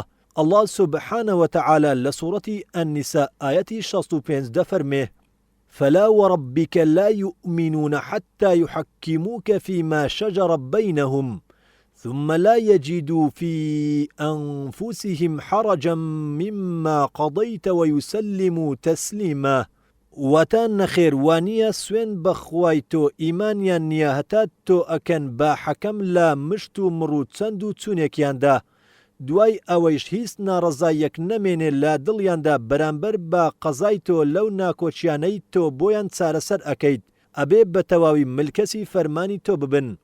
ئەم بناغەیە گەورەترین مەسەلەی ئەم دینە بوو لەو ڕۆژەدا کە قورئان هاتە خوارەوە. دوای ئەو ڕۆژەش هەر بە گرنگی خۆی مایەوە و ئەمڕۆژ تاقە مەسەلەیەکی هەرە گرنگە کە پێویستە هەموو مسلمانان سەرگەرم و خەمخۆری بن. هەر لەبەر ئەوەیشە ئەم ئاەتە ئەم سوێندە ترسناکەی خواردووە بە شێوەیەک کە ئەندامەکانی مسلمانان لێی دێتە لەرزە و ئەم ڕاستیەش زۆر ئاشکرایە و پێویستە لێی بێ ئاگا نەبین، چونکە ئێمە بەندە و دروستکراوی ئەڵڵاین، کەواتە پێویستە هەر بە فەرمانی ئەو هەڵسو کەوت بکەین. بەڵێ ئاینی ئیسلام ئاینێکی تێر و تەسەلە لە هەموو لایەنێکی دنیا و دوا ڕۆژدا و یەکەتی و ڕێک و پێچی هەیە لە نێوان هەموو یاساکانی ئەم شەریعەتەدا و هەر بەشێ لە بەشەکانی ئەم شەریعەتە لەکار بخرێ ئەوە مانای وایە هەموو بەشەکانی تریشی وەک تەسبیحێکی پچراوی لێدێت و هەر دەنکەی بەلایەکدا پەرت و بڵاو ئەبێتەوە. جا ئەگەر مرۆڤ بەم تەواویە وەریان گرت و هیچیان لێ نەکرد بە ژێرەوە لە هەموو کاروبارێکیاندا پەنایان بردا بەر ئەوە مانای وایە مسلمانن. بەڵام ئەگەر پشتیان لێ هەڵکرد با لە بەشێکی کەمیشی بێت ئەوە مانای وایە پشتیان لەو شەریعەتە هەڵکردووە و هاوڵیان بۆ خوات داناوە. لە فەرمانڕەواییدا کەوا بوو لەم لایەنەوە ئەبنە موشریک هاوڵ بۆ خوات دانەر.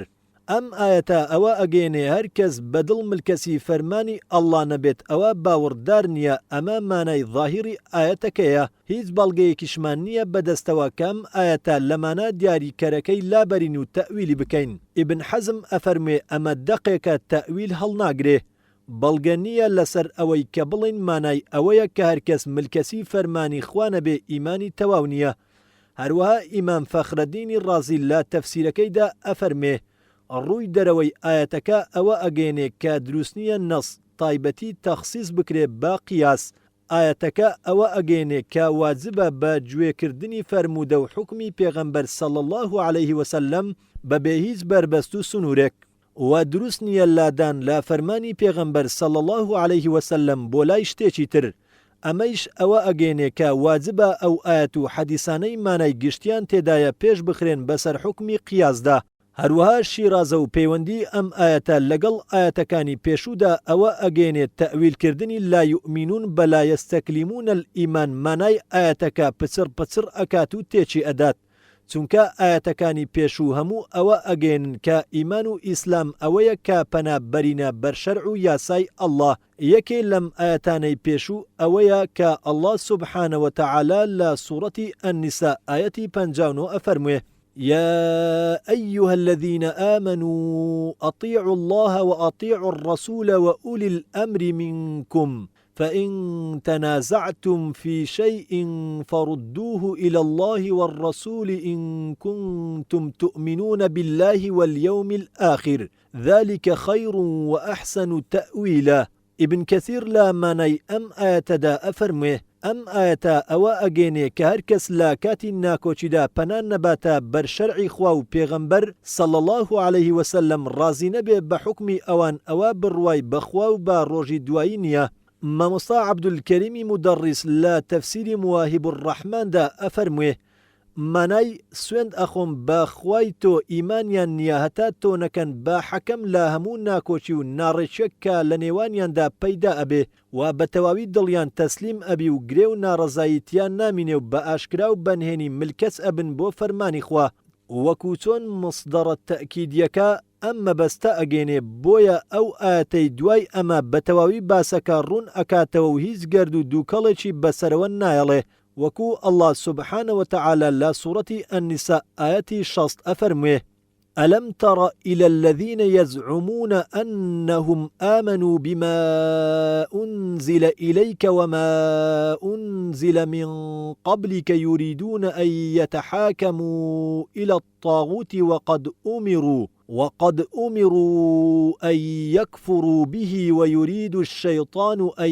يضلهم ضلالا بعيدا. وتا ئایا نابینن ئەو جۆرە کەسانەی کەوا ئەزانن مسلمان و خۆیان بە مسلمان ئەزان و وا ئەزانن باوەڕیان هەیە بەو قورئانەی هاتۆتە خوارەوە بۆ سەر تۆ ئەوەیشی هاتۆتە خوارەوە بۆ سەر پێغەمبەرەکانی پێشتۆ کەچی ئەیانەوێ پەنا بەرنا بەر تاغوت و تاغوت بکەن بە حەکەمی خۆیان بۆ ئەوەی ناکۆچەکەیان بۆ چارەسەر بکات.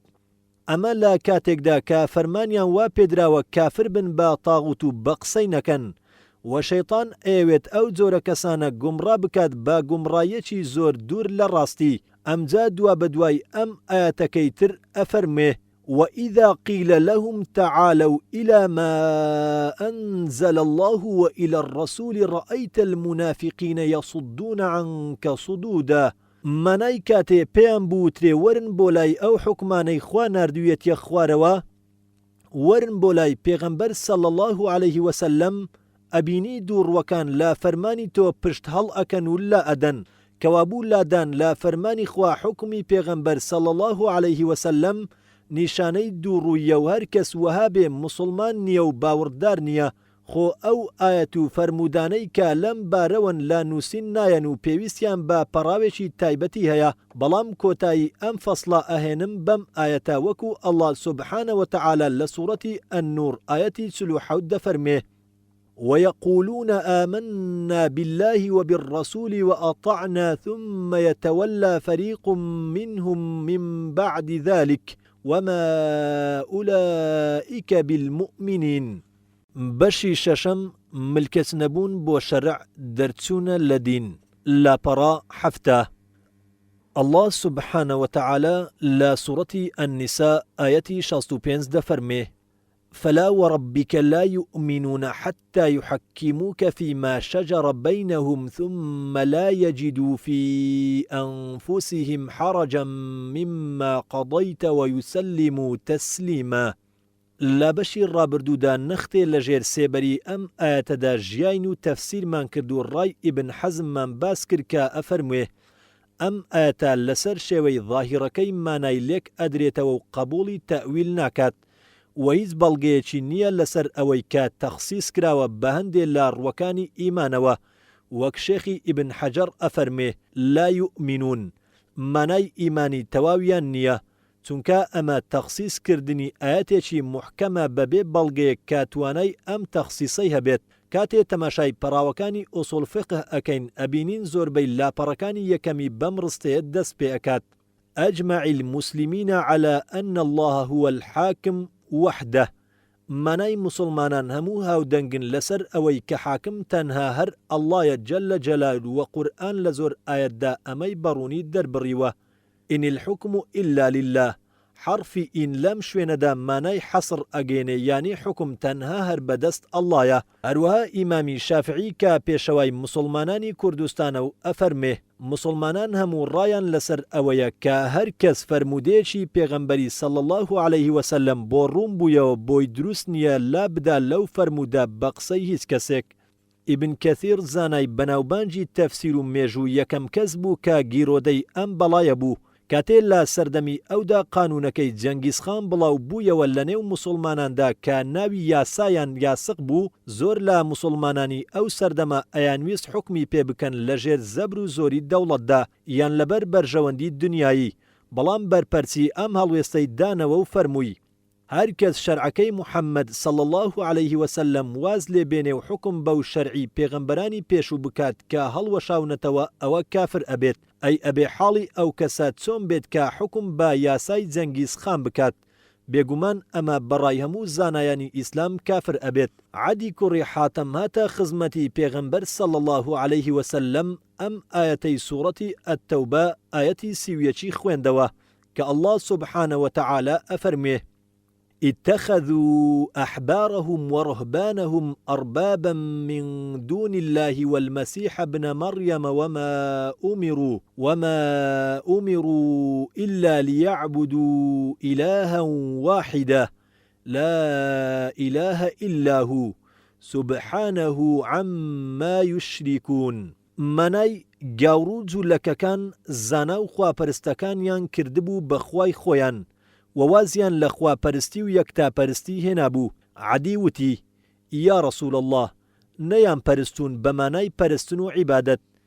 پێغەمبەر صلی الله عليه وسلم فەرمووی بەڵێ ئەوان شتی حەرامیان بۆ حەڵاڵ ئەکردن و وەشتی حەڵاڵیان لێ حەرام ئەکردن، خەڵکەکەیش بە قسەیان ئەکردن، ئەوەیش مانای عیبادەت بۆ کردنیانە. ئەم ئایەتە و ئەو فەرمودەیە زۆر ڕوون لەوەدا کە هەر کەس بە ئارەزوو خواستی خۆی پەنا بەرێتە بەر یاسای مرۆڤ و بیکە بە حەکەم و بە قسەی شەریعەت نەکات ئەوە کافر ئەبێت و لا سنووری ئیسلام دەردەچێت. وا بۆ نمونە فەرمودەی هەندێک لە زانایانی تەفسیر ئەخەمە پێشچاوی گوێگر بۆ ئەوەی زیاتر ئاگاداری ئەم باسە ببن. یەکەم قازی ئەبوو یەعلە الحەنبەلی ئەفەرموێ ئاشکرایە پەنابردن بۆ تاغوت وەک کوفر وایە وەڕازان نەبوون بە حکمی محەممەد کوفرە بەم بەڵگانە. یەکەم الله سبحانه وتعالى لسورة النساء آية 60 أفرمه يريدون أن يتحاكموا إلى الطاغوت وقد أمروا أن يكفروا به ويريد الشيطان أن يضلهم ضلالا بعيدا. أم آية أوا أجيني كپنابردن بو حكم الطاغوت إيمان بطاغوت إيمان بطاغوتيش كفر بالله. دوم آيتي فلا وربك لا يؤمنون حتى يحكموك فيما شجر بينهم ثم لا يجدوا في أنفسهم حرجا مما قضيت ويسلموا تسليما. سورة النساء آية 65. دوم قاضي ناصر الدين البيضاوي لا تفسير كيدا لسر آيتي ألم تر إلى الذين يزعمون أنهم آمنوا بما أنزل إليك وما أنزل من قبلك يريدون أن يتحاكموا إلى الطاغوت وقد أمروا أن يكفروا به ويريد الشيطان أن يضلهم ضلالا بعيدا. سورة النساء آية 6. أفرمي لا ابن عباس والرواية كراوة كمنافقك دمي تيجيرا لقل جولكيك دا لسرشتك جولەکەکە وتی با بچین بۆ لای محەممەد شەرعمان بکات. منافقەکەش وتی نەخێر با بچین بۆ لای کەعبی کوڕی ئەشرەف. لە پاشا چوون بۆ لای پێغەمبەر صلی الله عليه وسلم. پێغەمبەری خۆشەویستیش صلی الله عليه وسلم حکمی بۆ جولەکەکەدا. مانای بە گوێرەی شەرع ئەو شتە درا بە جولەکەکە. کابرای منافق بەمە ڕازی نەبوو وتی با بچین بۆ لای عومەری کوڕی خەتاب. جوولەکەکە وتی یا عومەر بە گوێرەی شەرعی محەممەد ئەو شتەی داوە بە من و ئەم کابرایە ڕازی نەبووە. پێشەوا عومەر لە منافقەکەی پرسی ئایا ڕاستە؟ ئەویش وتی بەڵێ. پێشەوا عومەر وتی دەبوەستن هەتا دێمەوە بۆلاتان. پێشەوا عومەر چووە ژوورەوە و شمشێرەکەی هێنا و دای لە ملی منافقەکە و فەرمووی من ئاوا حکم ئەکەم لەگەڵ کەسێکدا کە بە حکمی پێغەمبەر صلی الله عليه وسلم ڕازی نەبێت. دوای ئەمە ئەم ئاەتە پیرۆزە هاتە خوارەوە و جوبرائیل فەرمووی عومەر حەق و ناحەقی لە یەک جودا کردەوە لەبەر ئەوە ناودرا بە فاروق. سێەم خاوەنی فیضلال القورئان لەسەر ئەم ئاەتانە ئەفەرمێ دوای هەموو شتێ ئەم دەنگە پڕ لە ئاوازەی کۆتایی بە هەموو شت دێنێ و خوای گەورە سوێند ئەخوا بە ذاتی بەرزی خۆی کە هیچ کەس ئیمانی نییە هەتا ئەو کاتەی پێغەمبەر صلی الله عليه وسلم ئەکا بە قازی و حەکەمی خۆی ڕازی ئەبێ بە حکمی و دڵنیا ئەبێ بە فەرمانی و دەرونی هیچی تیان نامینێت لە وەرگرتنی حکمی ئەودا. فلا وربك لا يؤمنون حتى يحكموك فيما شجر بينهم ثم لا يجدوا في أنفسهم حرجا مما قضيت ويسلموا تسليما. ئەم مەسەلەیە ڕاستیەکی هەرە گەورەیە لە ڕاستیەکانی ئیسلام و لەسەر شێوەی سوندی قورسدا ڕێژراوە بێ ئەوەی هیچ مەرج و سنوورێکی تێدا بێت و هیچ ڕێگای ئەوەمان نییە بڵین ئەم حکمە تایبەتیە تەنها بە پێغەمبەرەوە صلی الله عليه وسلم. چونکە ئەگەر وابێ مانای وایە شەریعەتەکەی پێغەمبەر دوای خۆی هیچ دەورێکی نەماوە و ئەمەش قسەی بەتینترین مرتەد و بێ باوڕە و هەر لەسەر ئەمەیش بوو کە ئەبوبەکر ڕەزای ئەڵڵای لێبێت جەنگی پاشگەزبووەکانی بەرپا کرد بەڵکو لەسەر ئەمەش کەمتر بوو چونکە ئەوان تەنها لە زەکاتدا بە فەرمانی پێغەمبەریان صلی الله عليه وسلم نەکرد دوای وەفاتی خۆی و ئەگەر ئەو باڵ بوونەوە بۆ لای خوا و پێغەمبەر صلی الله عليه وسلم مەرز بێت بۆ دامەزراندنی باوەڕ پێویستە بزانین ئەو باڵ بوونەوەیەش کاتێ بەڵگەیە لەسەر ڕاستی باوڕەکە ڕەزامەندی دڵ و دەرونیشی لەگەڵ دابێت ئەمجا مەرجی باوەڕی ڕاستی دێتە دی. ئەمەیە ئیسلام، ئەمەی شەباوڕ بە هەر کەسێک تەماشای خۆی بکات بزانێت تا چەندێک نزیکە یان دوورە لە ئیمان و ئیسلامەوە ئەمجا ئەتوانێ بڵێ من موسڵمانم یان نا. دوای ئەوە کە چەند نمونەیەکمان خستە بەرچاو لە فەرموودەی زانایانی تەفسیر ئەگەر تەماشایەکی چواردەوری خۆمان بکەین شتی زۆر سەرسوڕهێنەر بەرچاومان ئەکەوێت لەسەر ڕووی ئەم زەمینە کە ڕۆژێ لە ڕۆژان ئیسلام حکمڕان بووە تێیدا چونکە ئەو خەڵکەی ئەمڕۆ لەسەر ئیسلام حیسابە و لە دارولئیسلامدا ئەژی و لەسەر ژمێریەکاندا بە موسڵمان نووسراوە یەکێکە لەم دوو جۆرە یان کەسێکە کە کاروباری خۆی داوەتە دەستاغوت و پشتی لا شەرع و فەرمانی شەرع هەڵکردووە بەڵام خۆی بەخۆی نازانێت کەوتۆتە ناو چ چاڵ و زەڵکاوێکەوە و چ بەڵایەک یەخەی گرتووە یان کەسێکە بە ئارەزووی خۆی هاویشتۆتە ناو کۆشی بێگانە و دوژمنانی دینەوە و بە ئاشکرا دژایەتی دین ئەکات هەرچەندە لەسەر نفوسەکاندا بە موسڵمان نووسراوە. لە یادمە کاتێ دوو کەس گیر و گرفتێکیان ئەهێنا بۆ لای مامۆستایەک لە ڕابردووی دێهاتەکانی کوردستاندا مامۆستاکە تەمەشای موغنی یان توحفەی دەکرد و ئەی فەرموو ئەم شتە شەرع ئەیدا بە فڵان کەس یان ئەم زەرەرە دەبێ فڵان بیبژێرێ ئەگەر یەکێ لەو دوانە بەو حکمە ڕازی نەبووایە ئەم ڕازی نەبوونە لەناو گوندەکەی خۆی و گوندەکانی دەوروبەردا دەنجی ئەدایەوە کە فڵان کەس بۆ حکمی شەرع ملکەس نەبووە وەرجێڕ.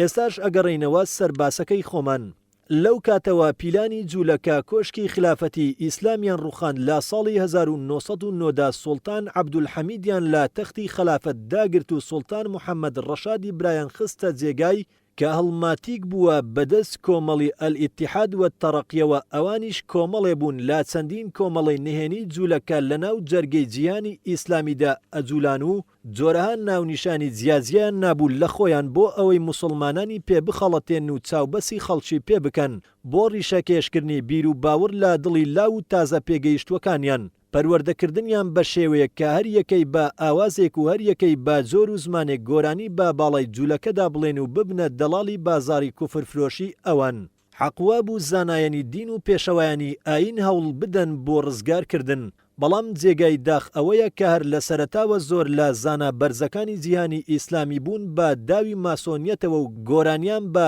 باڵایدا ئەوت و چەپڵەیان بۆ لێ ئەدا تەنانەت یەکێ لە زانە بەرزەکانی زانکۆی ئەزهەر لەو ماوەیەدا نیشانەی مرواری پێبەخشرا لە دانیشگای ئەلمەحفەلی ماسۆنی لوبنانی و لەمەیش سەیرتر ئەوە بوو کە یەکەم دانیشگای ماسۆنی لە میسردا لە سەردەستی یەکێ لە زانە بەرزەکان دروست کرا و دووەمیشیان لە سەردەستی قوتابیەکەی ئەو دانرا بۆ زانیاری لەسەر ئەم باسە بڕوانە ئەلئیتیجاهات الوەطەنیە فی الئەدەب العەرەبی المەعاصر محەممەد حوسێن. بەڵام ئێستا زۆر ڕوون و دیارە کە سەهیۆنیزم و ماسۆنیزم دوو برا بەڵک و دوانەی یەک دایکن کە ئەویش جوولەکەیە و هەر ئەویش جۆڵاوی تەنینی ئەم پیلانە ترسناکەیە و کە ئەیەوێ مرۆڤایەتی تیا بفەوتێنێ و دین لەناو بەرێ لەسەر ڕووی زەمیندا و بە یەکجاری نەهێڵێ بۆ ئەوەی پاشەڕۆژ خۆیان دەست بگرن بەسەر هەموو جیهاندا. ئەمە لایەکەوە لەلایەکی تریشەوە زۆربەی مسلمانان لەم پیلانە ئاگادار نەبوون و قانونی دەستکردی مرۆڤیان دانا لە جێگای شەریعەتی ئیسلامدا. بەڵکو چەندین زانکۆ و کۆلێج کرایەوە لەناو جەرگەی جیهانی ئیسلامیدا بۆ خوێندن و تێگەیشتنی یاسای تازەی دەستکرد و هەزار لاوی مسلمانان خۆی تەرنجاندا ئەم کۆلێجانەوە بۆ فێربوونی ئاینی تازە و تێگەیشتنی بۆ ئەوەی سبەی ڕۆژ ببنە خزمەتگوزاری ئەم دینە تازە. بەڕێوبەری ئەم بارەگەیانە کە یاسای تازەی کردوتە دینی مسلمانان و لە هەموو لایەنێکی گەشەداری ژیانی ڕۆژانەی مسلماناندا ئەوان بە حاکم و پرست پێکراون، یاسای خوا و شەریعەتەکەی پێغەمبەر صلی الله عليه وسلم لە کار خرا و خرایە تاقەوە و پەڕۆی سەوزی تێگیرا بۆ ئەوەی نەجوولێ و ئازاری نەبێ و کەس نەیبینێ. ئەڵڵاهوممە مەگەر دەری بێنن بۆ یاسین خوێندنی سەرنەخۆشێک یان بۆ دانانی لاژوور سەری ژنێکی زەیستاندا تا حوتەی کۆرپەکەی ئەچێت. خاوەنی فیضیلال القورئان ئەفەرموێ ئەوانەی حکم ئەدەن بە کوفری بتپەرست و حکم نادەن بە کوفری تاغوت پەرست ئەوانە قورئان ناخوێنەوە و لە سروشتی ئەم دینە تێنەگەیشتون. ئەگینا بە قورئان بخوێننەوە بەو شێوەیە کە ئەڵڵا ناردوویەتی و بەڕاستی تێبفکرێن لە فەرمودەی خوا کە ئەڵڵا سوبحانە وتەعالا لە سوورەتی ئەلئەنعام ئایەتی 121 دەفەرمێ وَإِنَّ الشَّيَاطِينَ لَيُوحُونَ إِلَى أَوْلِيَائِهِمْ لَيُجَادِلُوكُمْ وَإِنْ أَطَعْتُمُوهُمْ إِنَّكُمْ لَمُشْرِكُونَ. مامۆستا ئەحمەد شاکر لەسەر ئایەتی ئەفەحوکمە الجاهیلیە ئەفەرموێ ئایا دروستە بۆ هیچ مسلمانێ بڕوابێنێ بەم دینە تازە دەستکردا؟ ئایا دروستە هیچ باوکێ منداڵەکانی بنێرێ بۆ فێربوون و کارپێکردنی؟ ئایا دروستە بۆ هیچ کەسێ بێتە قازی و حاکم لەژێر سایەی فاسقی ئەم چەرخەدا؟ بەڕاستی وەڵامی ئەم پرسیارانە زۆر ڕوونە و ئاشکرایە. دواکەوتن و بەگوێکردنی ئەم قانونە دەستکردانە لەگەڵ خواست و ئارەزوودا کوفرێکی ڕوونە و لێڵی تێدا نییە بە هەر کەسێ ئاگای لە خۆی بێت و هەر کەس دینی خۆی لەسەر خۆی بێت. بەشی حەوتەم شوێنەواری بێباوەڕی و باوەڕداری لاپەڕا 79. ئەمڕۆ بە ڕوونی شوێنەواری بێباوەڕی دەرکەوتووە لە زۆربەی ئەو وڵاتانەدا کە وازیان لە عەقیدە هێناوە و بانگەوازی پێشکەوتن و گۆڕانکاریان بەرز کردوتەوە لە هەموو لایەنێکی ژیاندا لە ڕەوشت و نەریت و تەنانەت بیر و باوەڕیشدا وەبوونەتە دیلی ئارەزوو هەوەسی خۆیان و ترس و بیمی خوایی لە دڵیاندا نەماوە بۆیە شوێنەواری ئەم بێباوەڕیە با چەندین شێوە هەڕەشەیان لێ ئەکات و لە پاشەڕۆژێکی زۆر ترسناک هەر لەم ژیانەدا ئاگاداریان ئەکات.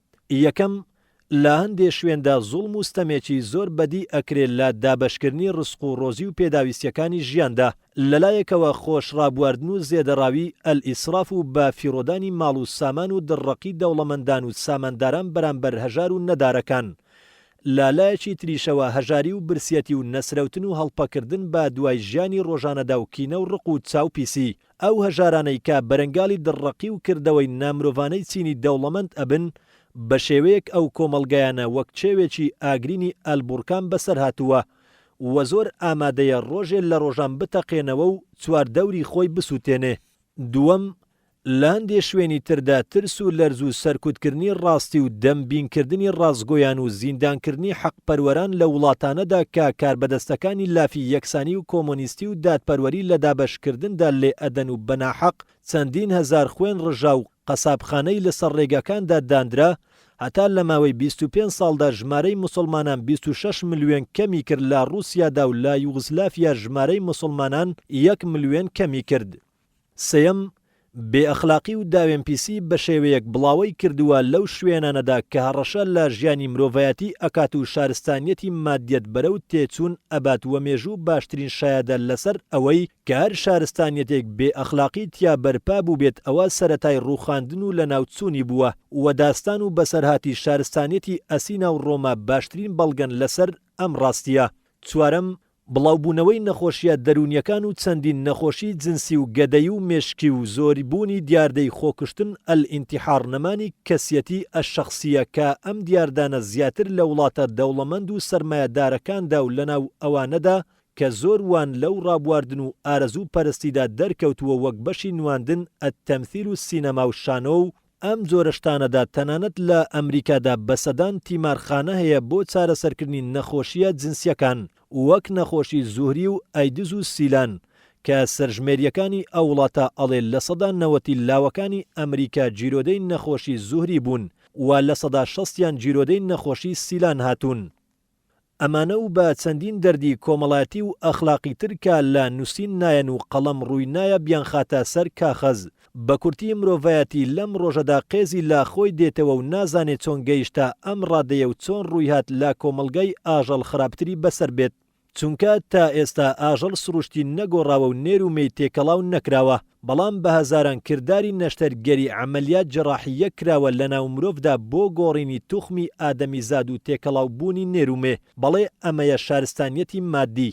بەڕاستی مەگەر تەنها شەهید سەید قوتب شێوەی مرۆڤایەتی ئەم ڕۆمان بۆ بکێشێ کە ئەفەرموێ ژیرێکی تێگەیشتوو کە تووشی سەرئێشەی مرۆڤایەتی ئەمڕۆ نەبووە، کاتێ تەمەشای ئەم مرۆڤایەتیە نەکبەتە ئەکات دەبینێ سەری لێ شێواوە و قاچی ئەئاڵێ بە یەکدا، هەست و بیرروهۆش و یاسا و بارودۆخ و ڕەوشت و نەریتی بە شێوەیەک تێکچووە کە باس ناکرێ. ئەبینێ مرۆڤایەتی بەرگی بەریدا ئەکەنێ و فڕی ئەدا وەکشێت و قۆرت ئەدا لە هەڵسو کەوتیدا. ئەبینێ مرۆڤایەتی جلوبەرجی عەقیدە و بیر و باوەڕیشی دا ئەڕنێ و ئەیگۆڕێت وەکو چۆن جلوبەرجی لاشەی بە گوێرەی دەستگاکانی جلوبەرگ ئەگۆڕێ. ئەبینێ مرۆڤایەتی ئەناڵێنێ و هات و چۆ ئەکا وەک ڕاوندراو، پێ ئەکەنێ وەک شێت و بێ ئەخلاقی ئەکا وەک سەرخۆش، دوای خەیاڵی خاو ئەکەوێت. بەبایەخترین شت کە هەیەتی بەدەستی خۆی فڕی ئەدا و پیسترین شت ئەگرێتە باوەشی لە جۆرەها بت و بەردی نەفرین لێکراو. وەک چۆن ئەفسانەی بتپەرستی کۆن باسی لێ ئەکات، بتێکە کە مرۆڤ ئەمرێنێ و ئەیکاتە ئامێر بۆ ئەوەی بەرهەم زیاتر بکات و چەندین چەندانەی بکاتەوە، بتێکە کە هەستی مرۆڤایەتی و ڕەوشت جوانی و مانە بەرزەکانی مرۆڤایەتی ئەپسێنێ لە پێناوی بەرژەوەندی سوخۆر و ئارەزوو فرۆشان و خاوەنانی فلیمی سینەمایی و دەستگای جلبەرگ فرۆشەکاندا.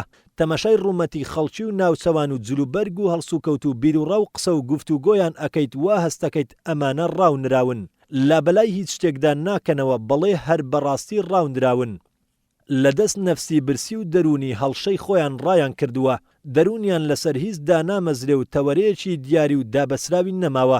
لە دەوروبەری ئەم مرۆڤایەتیە سەرگەردانشدا کۆمەڵێ بەرژەوەند پەرست و هەڵپەرستن هەوڵ ئەدەن زیاتر سەر لێشێوا و سەرگەردان بیت، چونکە قازانجی ئەوان وا لە بەردەم ئەم بەدبەختی و سەرگەردانیەی مرۆڤدا، بەڵێ ئەوانە کۆمەڵێکن لە دروستکەرانی جۆرەها مۆدیلی جلوبەرگ، بەرهەمهێنی فلیمەکانی سینەما و ڕۆژنامە نووسان و نووسەران کە ئەیانەوێ مرۆڤ زیاتر تووشی سەرئێشە و سەرگەردانی بێت و هەر کات ویستیان بەرەو ئارامگای پشودان و تەوەرەی دامەزراوی بگەڕێنەوە بۆ ئەوەی پشوێک بدەن، ئەم بەرژەوەند پەرستانە ئازانە ڕێگاکەیان پێ ئەگرن نەکە ڕاستی بدۆزنەوە، بەڵێ ئەمانە بانگەوازی گۆڕانکاری و بەرەو پێشتون و تازەگەری بێسنوور بەرز ئەکەنەوە بۆ ئەوەی مرۆڤایەتی پێ بخەڵەتێن و زیاتر چەواشەی بکەن. ئەمجا بەرامبەر بەمە تەمەشای کەسیەتی موسڵمانان بکە کە بەڕوونی بۆ دەرئەکەوێ ئەو کەسە عەقیدە پەروەردەی کردبێ هەمیشە دڵنیایە و لەسەر خۆیە، چاو ئارامە و سەرگەردان و هەڵەشە نییە. تەنانەت یەکێ لە پیاوچاکان لە حاڵەتی پاڕانەوە و ئارامی دەرونیدا ئەی فەرموو ئێمە واین لە بەختەوەریەکدا ئەگەر پاشاکان پێیان بزانیایەن شەڕیان لەگەڵ ئەکردین لەسەری. هەروە لە عەبدوڵای کوڕی موبارەکیان پرسی پاشایان کامانن؟ فەرمووی ئەوانن کە دەست بەرداری دنیا بوون. وتیان خوێڕی و بێفەڕەکان کامانن؟ فەرمووی ئەوانە نان بە دینەکەیان پەیدا ئەکەن. وتیان چێ لەوان خوێڕی ترە؟ فەرمووی کەسێکە دین بفرۆشێ بۆ دنیای کەسێکی تر. ئەمجا بەڵکوی ئێوەش لەگەڵ مندا شیرینی ئەم شیعرانە بچێژن کە ویردی سەرزاری ڕابیعەی عەدەوی بوون کە ئەفەرموێ خۆزگا تۆم لە شیرین بوایە ئیتر با ژیان گشتی تاڵ بوایە، خۆزگایە تۆم لێ ڕازی بوایە ئیتر با خەڵکی گشتی قینی لێم هەستایە، خۆزگا نێوان من و تۆ ئاوەدان بوایە ئیتر با نێوان من و عالەم وێران بوایە. ئەگەر تۆ منت خۆش بووێ هەموو شت ئاسانە لام، و هەرچی لەسەر ئەم گڵە بژی هەر گڵە لەلام.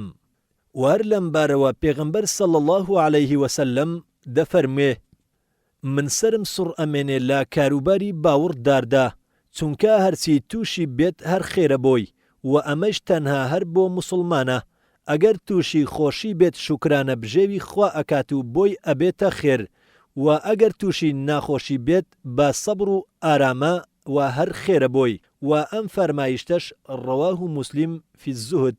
بەڵێ ئەو موسڵمانەی کە ئیمان چەسپی لە دڵی بووە و تێکەڵاو بە هەست و دەرونی بووە هیچ کات بێ ئارام نابێت و سەرگەردان نابێت چونکە باش ئەزانێ ئەم بوونەوەرە هەمووی نەخشی خوایە و خوا دروستکاری هەموو شتێکە و مرۆڤ بریتیە لە چنگێ خۆڵ و خوای گەورە گیانی کردووە بەبەریدا.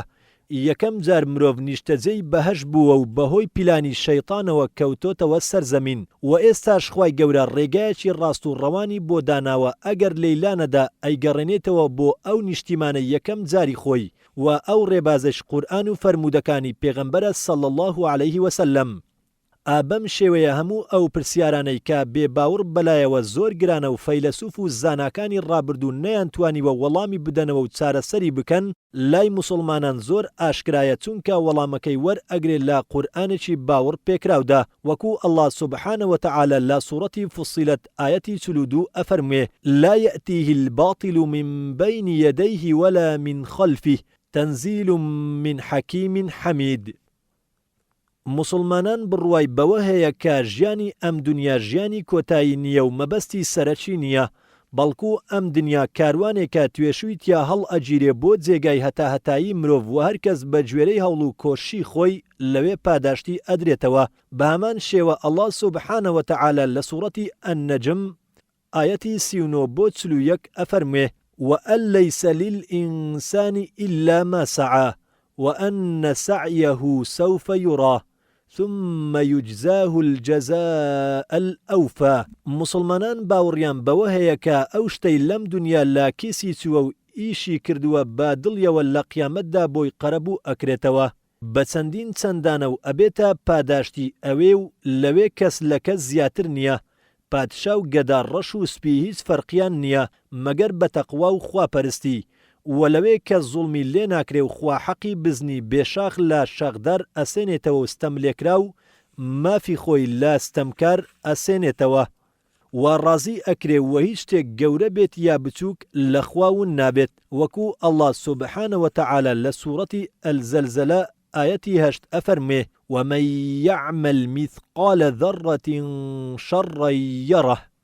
ئابەم شێوەیە مسلمانی ڕاستەقینە دڵ بە دنیا خۆش ناکات و هەمیشە خۆی بە میوان و کاروانی ئەزانێت وەک ئیمامی عەلی ئەفەرمێ خەڵکی دنیا وەک کاروانێک وانە لەناو کەشتیەکدا یان بە سواری چەند وڵاغێکەوە ئەیان بەن بەڕێوە و خۆیان خەوتون بۆیە هەمیشە مسلمان دنیا ناخاتە ناو دڵی بەڵکو و بەسەر لەپی دەستیەوە هەموو کات خۆی بە بەختەوەر ئەزانێ خۆی لا ئەدا لە قسەی پڕوپوچ و ناپەسند و خۆی بە بەرپرسیار ئەزانێ لە هەموو کارێکی مەردانە و هەمیشە ئامادەیە خۆی و ماڵی بکاتە قوربانی لە پێناوی شتێکدا کە لە هەموو ئەمانە گەورەترە وەک خالیدی کوڕی وەلید خوای گەورە لێی ڕازی بێت بە پاشای ڕۆمی وت من گەلێکم بۆ هێناوی مردنیان پێخۆشە وەک چۆن ئێوە ژیانتان پێخۆشە بەڵێ ئەم پەروەردە ئیسلامیە بەرزە بوو کارێکی کرد کە ئافرەتێکی موسڵمان لە زمانی پێغەمبەردا صلی الله عليه وسلم لە کاتێکدا کە هەواڵیان دایە وتیان باوکت و براکەت و مێردەکەت شەهید بوون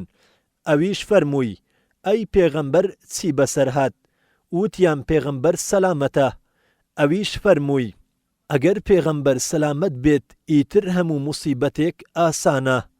سبحان الله.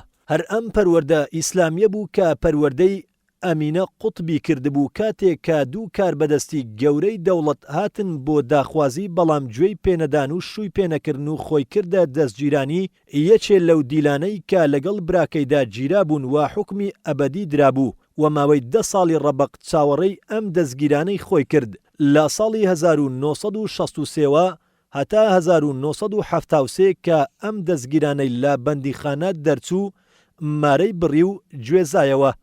ئەمینە قوتب خوشتی سەید قوتبی ڕەحمەتیە لە زینداندا مارەی کرد لە یەکێ لە هاوڕێکانی بەڵێ مسلمانان خاوەنی ئەم بیر و باوڕێیە بۆیە دڵنیایە لەوەی هەرچی خوا نەیکان نابێ و هەرچی خوا قەراردەری کردبێ گەڕانەوەی نابێ وەکو الله سبحانه وتعالى لسورة التوبة آية 51 دفرمي قل لن يصيبنا إلا ما كتب الله لنا هو مولانا وعلى الله فليتوكل المؤمنون بەڵێ مسلمانان خاوەنی ئەمبیر و باوڕێیە بۆیە دڵنیایە لەوەی ڕزق و ڕۆزی هەر بەدەستخوایە و کەس نامرێ هەتا ڕۆژی دیاریکراوی خۆی تەواو نەکات و ئەگەر ئەجەلیشات تیکەی دەمی ناگاتە قورژی هەروەها دڵنیایە لەوەی سەربەرزی و سەرشۆڕی دەوڵەمەندی و فەقیری هەر بەدەست ئەڵڵایە وەکو الله سبحانه وتعالى لە سوورەتی ئالی عمران ئاەتی 26 بۆ 27 دەفەرمێ قل اللهم مالك الملك تؤتي الملك من تشاء وتنزع الملك ممن تشاء وتعز من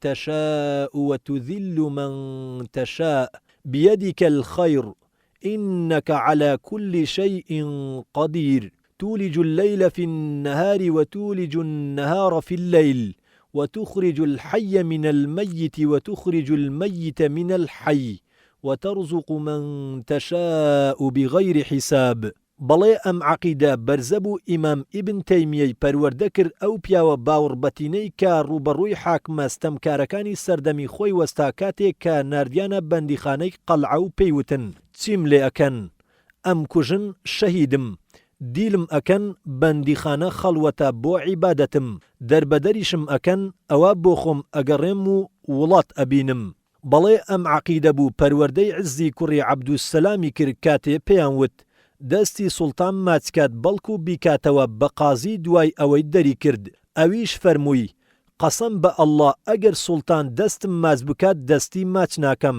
ئێمە واین لە شوێنێکا و ئەوان لە شوێنێکی تردا دەی سوپاس بۆ ئەو خوای ئێمەی لە دەردی ئەوان پاراستووە بەڵێ ئەم عەقیدە بوو پەروەردەی سەید قوتبی کرد کاتێکا لەو دیوی تەڵەبەنی بەندیخانەوە بوو ئەهاتن پێیان وت بە خەتی خۆت نەختێ بەشان و باڵای کار بەدەستانی وڵاتدا بنووسە برد ئەدەین و هەرچیەکیش بڵێ بۆت ئەکەین چپ لەو پایەکت ئەوێ ئەدەینێ ئەویش لا وەڵامیاندا ئەی فەرموو ئەو پەنجە شایەتمانەی کە شایەتی بە تەنیایی ئەڵڵا ئەدات نانەوێ بۆ ئەوەی یەک پیت بنووسێ کە یارمەتی حوکمی ستەمکارێ بدات هەروەها بۆچی داوای بەزەی لە ئێوە بکەم ئەگەر من بەندم لەسەر حەق ئەوە من ڕازیم بە حوکمی حەق و ئەگەر بەندم لەسەر بەتاڵ من لەوە بەرزترم کە داوای یارمەتی لە بەتاڵ بکەم بەڵێ هەر ئەم عەقیدەیە بوو کارێکی کرد بە وەزیرێکی باوەڕداری سوودانی محەممەد ساڵح عومەر کەواز لە پلەپایەی دنیا بهێنێ و بڕوا بەسەر تەپۆلکەکانی فەڵەستینەوە غەزا بکات هەتا شەهید کرا بەشی هەشتم چەند عەوداڵێکی پەروەردەکراوی عەقیدە لاپەڕا 89 ئەم عەقیدەیە چەندەها نمونەی ئەوەندە بەرزی پەروەردە کردووە کاتێ مرۆڤ داستانیان ئەخوێنێتەوە وا گومان ئەبات کە ئەم بەسەرهاتانە ئەفسانە و هەڵبەستراون بەڵام لە ڕاستیدا هەموو ڕووداوی ڕۆژانەی ژیانی ئەوانە و پند و ئامۆژگاریش بۆ ئێمەش کە عەقیدە پیاوی ئاوها پەروەردە ئەکات یەکەم ئەڵێن سەعیدی کوڕی موسەیب پەیمان ئەلبەیعەی نەئەدا بە خەلیفە ئەمەویەکان و لەسەر ئەم ڕەئیە خۆی بەردەوام بوو هەتا سەردەمی عەبدولمەلیکی کوڕی مەڕوان عەبدولمەلیک ویستی هەر لە ژیانی خۆیدا پەیمان وەرگرێ لە خەڵکی بۆ وەلیدی کوڕی و سلێمانی کوڕی و فەرمانیدا بە والی هەموو شارەکان هەریەکەی لە شاری خۆیدا ئەم پەیمانە وەرگرێ و مۆری بکات والی شارنامەی نووسی بۆ خەلیفە خەڵکی شار هەموو بەیعەتیان کردووە بە وەلید و سلێمانی کوڕی عەبدولمەلیک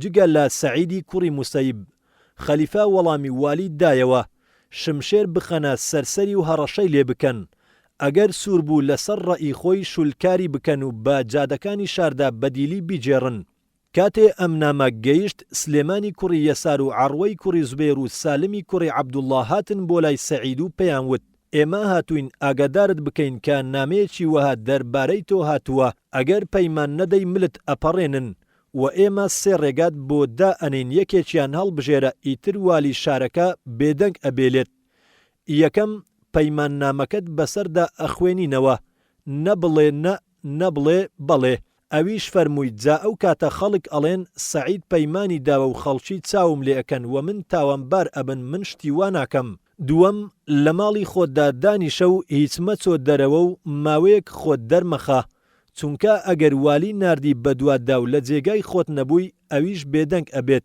سەعید فەرمووی من دەنجی بانگ ئەبیستم، چۆن ئەبێ نەچم بۆ جەماعەت شتی واش ناکەم. سێیەم لەم جێگای خۆتە بگوێزەرەوە بۆ لایەکی تر کە ئەو ناردی بە دواتدا نادۆزنەوە و واز ئەهێنێ. فەرمووی ئایا لە ترسی عەبدێک مەخلووقی خوا من جێگای خۆم جێبهێڵم شتی وایش ناکەم. دووەم ئەجێرنەوە ئیمام ئەبوو حەنیفە وازی لە خواردنی گۆشتی مەڕ هێنا لە شاری کوفە. کاتێک کە بیستی مەڕێک ون بووە، ترسا لەوەی ئەو مەڕە دزرابێ و بە نەزانی نەختێ لا گۆشتەکەی دەست ئەم بکەوێ، بۆیە 7 ساڵ گۆشتی مەڕی نەخوارد هەتا بیستی ئەو مەڕە مردار بۆتەوە، چونکە ئەی فەرموو خواردنی شتی حەرام دڕەش ئەکات با نەیشزانی حەرامە. ڕەحمەتی خوا لە ئیمام ئەبوو حەنیفە و شوێنکەوتوانی بێت. سێیەم ئەڵێن باوکی ئیمامی حەرەمەین ئەبوو موحەممەد الجوونی نانی دەستی خۆی ئەخوارد، هەر لەوەشی ئەدا بە خێزانەکەی. ئامۆژگاری خێزانەکەی کردبوو کە نەیەڵێ هیچ ئافرەتێک شیر بدا بە منداڵەکەی، نەوەکو ئەو ئافرەتە خۆراکی حەرام بێت و ئەو شیرە کاری خراپ بکاتە سەردەرونی منداڵەکەیان. قەدەری ئەڵڵاوا ڕێکەوت ڕۆژێ دایکی ئیمام حەرەمەین نەخۆش بوو کە باوکی هاتەوە بینی ئافرەتێکی دراوسەیان مناڵەکەی بردووە و هەندێ شیری پێداوە.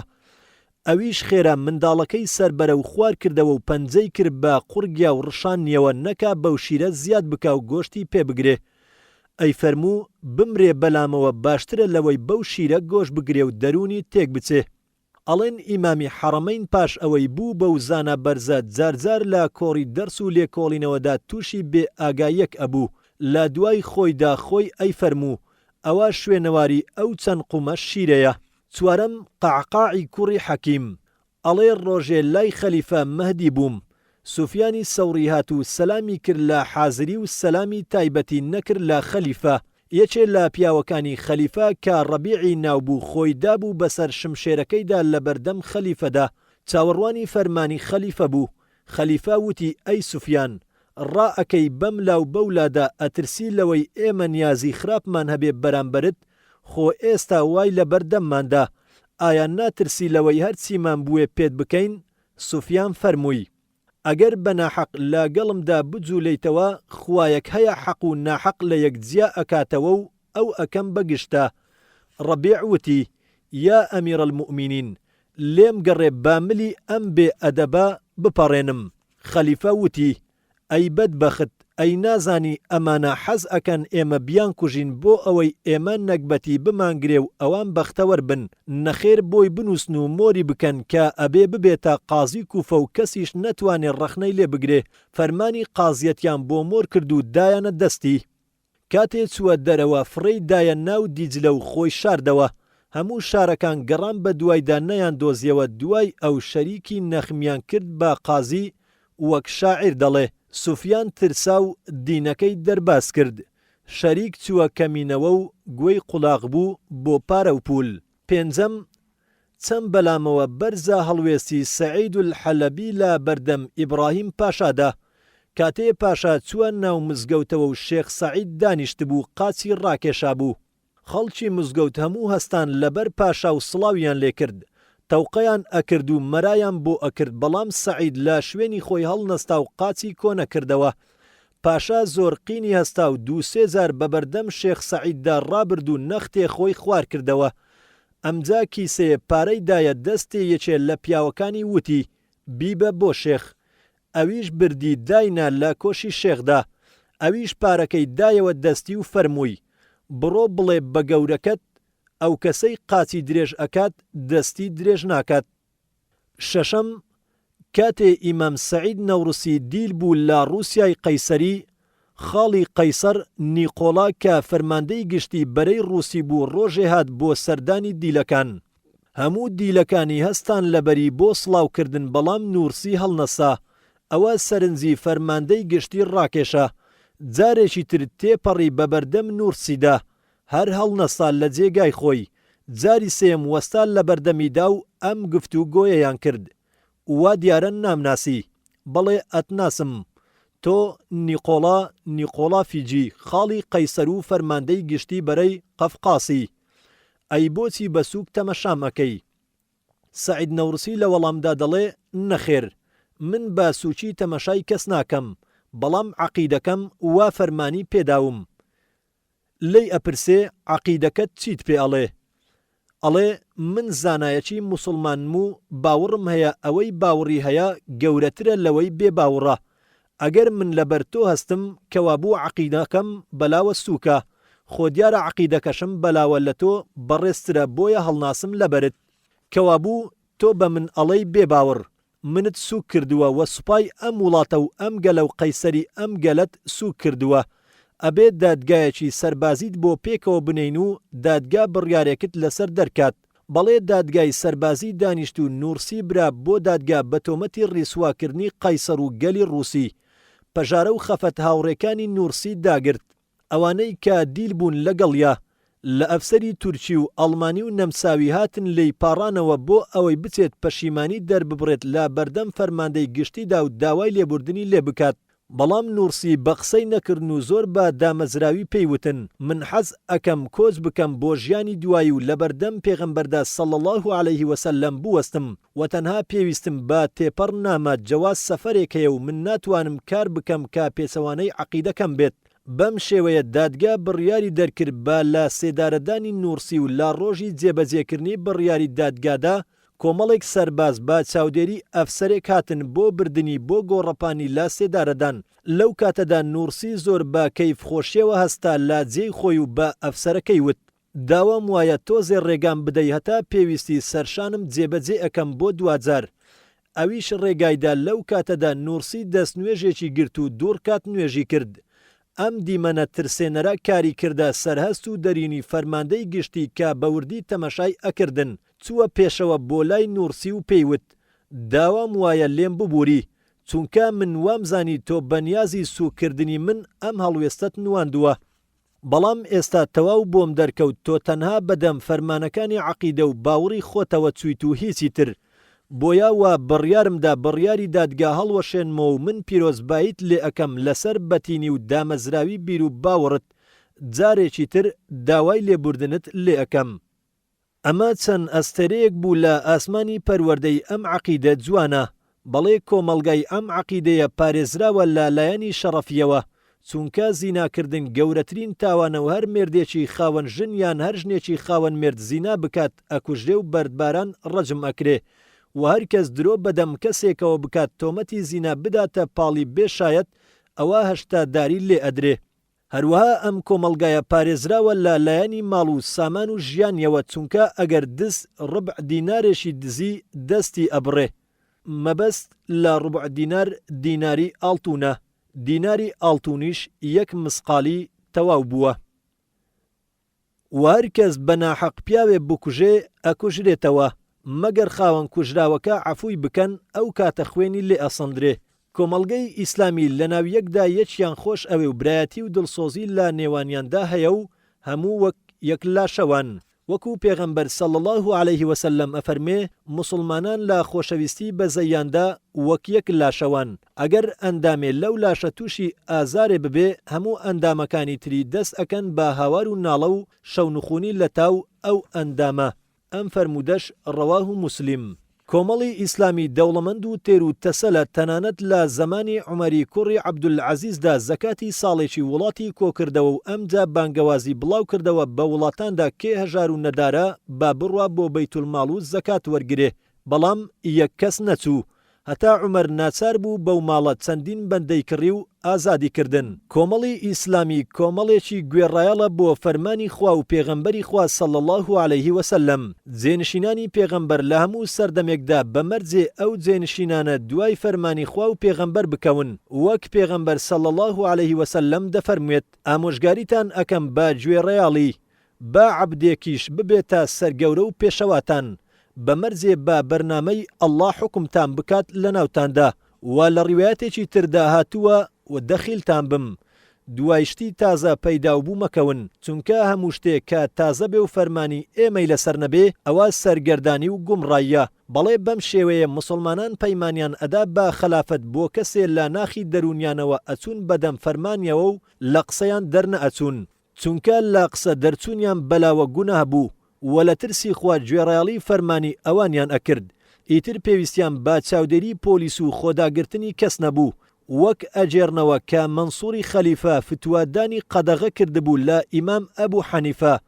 ڕۆژێ پەنجەی کچەکەی ئەبوو حەنیفە بریندار بوو، هات پرسیاری کرد لە باوکی ئایا ئەو خوێنە دەستنوێژەکەی ئەشکێنێ؟ ئەویش فەرمووی خەلیفە فتوای لە من قەدەغە کردووە و من نامەوێت لە فەرمانی دەرچم، با خۆیشی ئاگادار نەبێت، لەبەر ئەوە بچۆ پرسیار لە حەماد بکە ئەی وەچەی تازە پێگەیشت و ئەمە کورتەیەکی زۆر کورد بوو خستمانە ڕوو بۆ ئەوەی بزانین عەقیدە تا چ ڕادێ کاریگەرە لە دروستکردنی دەرووندا و بنیاتنانی کۆمەڵدا، هەروەها بۆ ئەوەی بزانین هەموو لاریەک لە عەقیدەی ڕاستی مانای لادانە لە سروشتی مرۆڤ و بربەرەکانەیە لەگەڵ یاسایەکی نەگۆڕاوی بوونەوەردا، و هەر کات یاسایەکی دامەزراوی بوونەوەر تێکچوو وەک ئەوەی خۆر لە خوڵگەی خۆی دەرچێت یا زەوی لە خولی خۆی بکەوێت، مانای ئەوەیە ژیان لە سەرڕووی زەوی هەڵ ئەگیرێ. دەمێکە مرۆڤایەتی وێڵە لە بیابانی سەرگەردانی و بەدبەختیدا، ئیتر کاتی ئەوە هاتووە بگەڕێنەوە بۆ عەقیدەی ڕاستی، دوای ئەوەی هەموو یاساکانی کۆمۆنیستی و ڕەگەزپەرستی و سەرمایەداری و دیموکراسی ورد و خاش بوون لاژێر چەکوشی سروشدا و هەر سەری مرۆڤیش قوربانی بوو بۆ ئەم شەڕە قۆچە. دوا وتەی وەرجێڕ لاپەڕا 98 کەوابوو ئەیلاوە خوێنگەرمەکان. ئیتر کاتی ئەوە هاتووە بگەڕێنەوە بۆ لای ئەم عەقیدە بێگەردە و بیکەن بە دیاری دەستان بۆ هەموو مرۆڤایەتی کۆ ببنەوە لە دەوری کەسێکی خاوەن باوەڕ و زانستی و ئیخلاص بۆ خوا، هەوڵ بدەن بۆ فێربوونی قورئان و فەرمودەکانی پێغەمبەر صلی الله عليه وسلم و کورتەیەک لە ئەحکامی فقهی ئیسلامی لەسەر مەزهەبی یەکێ لە پێشەوایانی ئاین بۆ ئەوەی ئاشوب ڕوونەدا لە نێوان موسڵماناندا و هەر کەس هەڵسێ خۆی بە موجتەهید بزانێ. ئەمجا ئامۆژگاریتان ئەکەم بەوەی پەڕاوی ئەو زانایانە بخوێننەوە کە نووسەرەکانیان دڵسۆز بوون بەم دینە، چونکە باشترین مامۆستای بێزمان کتێبە، کەوابوو باژیان بە هەڵ بزانین بۆ خوێندنەوەی کتێبەکانی پێشەوا غەزالی و نەوەوی و ئەبوو ئەعلای مەودودی و مامۆستا سەعیدی نەوروسی و سەید قوتب و ئەبولحەسەن و نەدەوی و عەبدولعەزیز پارەزانی و دەیان و سەدان نووسراوی تری کوردی و عربی کە هەمووی مامۆستایە و ڕێنمایی مرۆڤ ئەکات بەرەو ڕێبازی چاکە، خوا جەزای هەمویان بداتەوە و دەست و پەنجەیان بە ئاگری دۆزەخ نەسووتێنێت. ئامین. لە کۆتاییدا داوات لێ ئەەکەم تۆیش لە کاتێکی پاشی دڵ و دەروونتا وەک دوای نوێژی بەیانی یان مەغریب یان شەوی جومعە یا لە دوای شەو نوێژێکت دوعایەکی بەکۆڵ بکەیت بۆ ئەم برایەت کە دەست و چاو مێشکی ماندوو کردووە لە نووسینی ئەم نامیلکەیەدا و بڵێ خودایە ئاخیری بەخێر بژێڕی و ئیمانی سەلامەت بکەیت و لە گوناهی خۆی و دایک و باوکی و مامۆستایان و خوشک و برایانی خۆش بیت. ئامین. ئەمە پەیمانی نێوانمان بێت. منیش ئەڵێم ساخوایە تۆیش کەلک لەم نامیلکەیە وەرگری و ئاڵوگۆڕ با دڵ و دەروون بکات بەرەو چاکە. ئامین. لە کۆتاییدا ئێمەش پێتان دەڵێن لە دوعای خێر خۆمان و دایک و باوکمان و مسلمانان لە هەموو جیهان بێبەش مەکەن، و تەواوی ئەو مسلمانە ڕاست و دەستپاک و دەمپاکانەی لە پێناوی کەلیمەی حەقدا لە پێناوی سەرخستنی وشەی لا ئیلاهە ئیلا الله محەممەد ڕەسوول الله تێ ئەکۆشن، خوای پەروەردیگار سەرکەوت و سەرفرازیان بکات. لە دوعاکانتان بۆ خۆمان و دایک و باوکمان خوای پەروەردیگار مراز و ئامانجە شەرعیەکانمان بۆ بەدی بێنێت و شیفای دایکی خۆشەویستیشم بدات لە دوعاکانی بێبەشی مەکەن. والسلام عليكم ورحمة الله وبركاته. أم تراك بكوتاهات أم كتابة بكوتاهات بكوتاهات بكوتاهات بكوتاهات بكوتاهات بكوتاهات بكوتاهات بكوتاهات بكوتاهات بكوتاهات بكوتاهات بكوتاهات بكوتاهات بكوتاهات بكوتاهات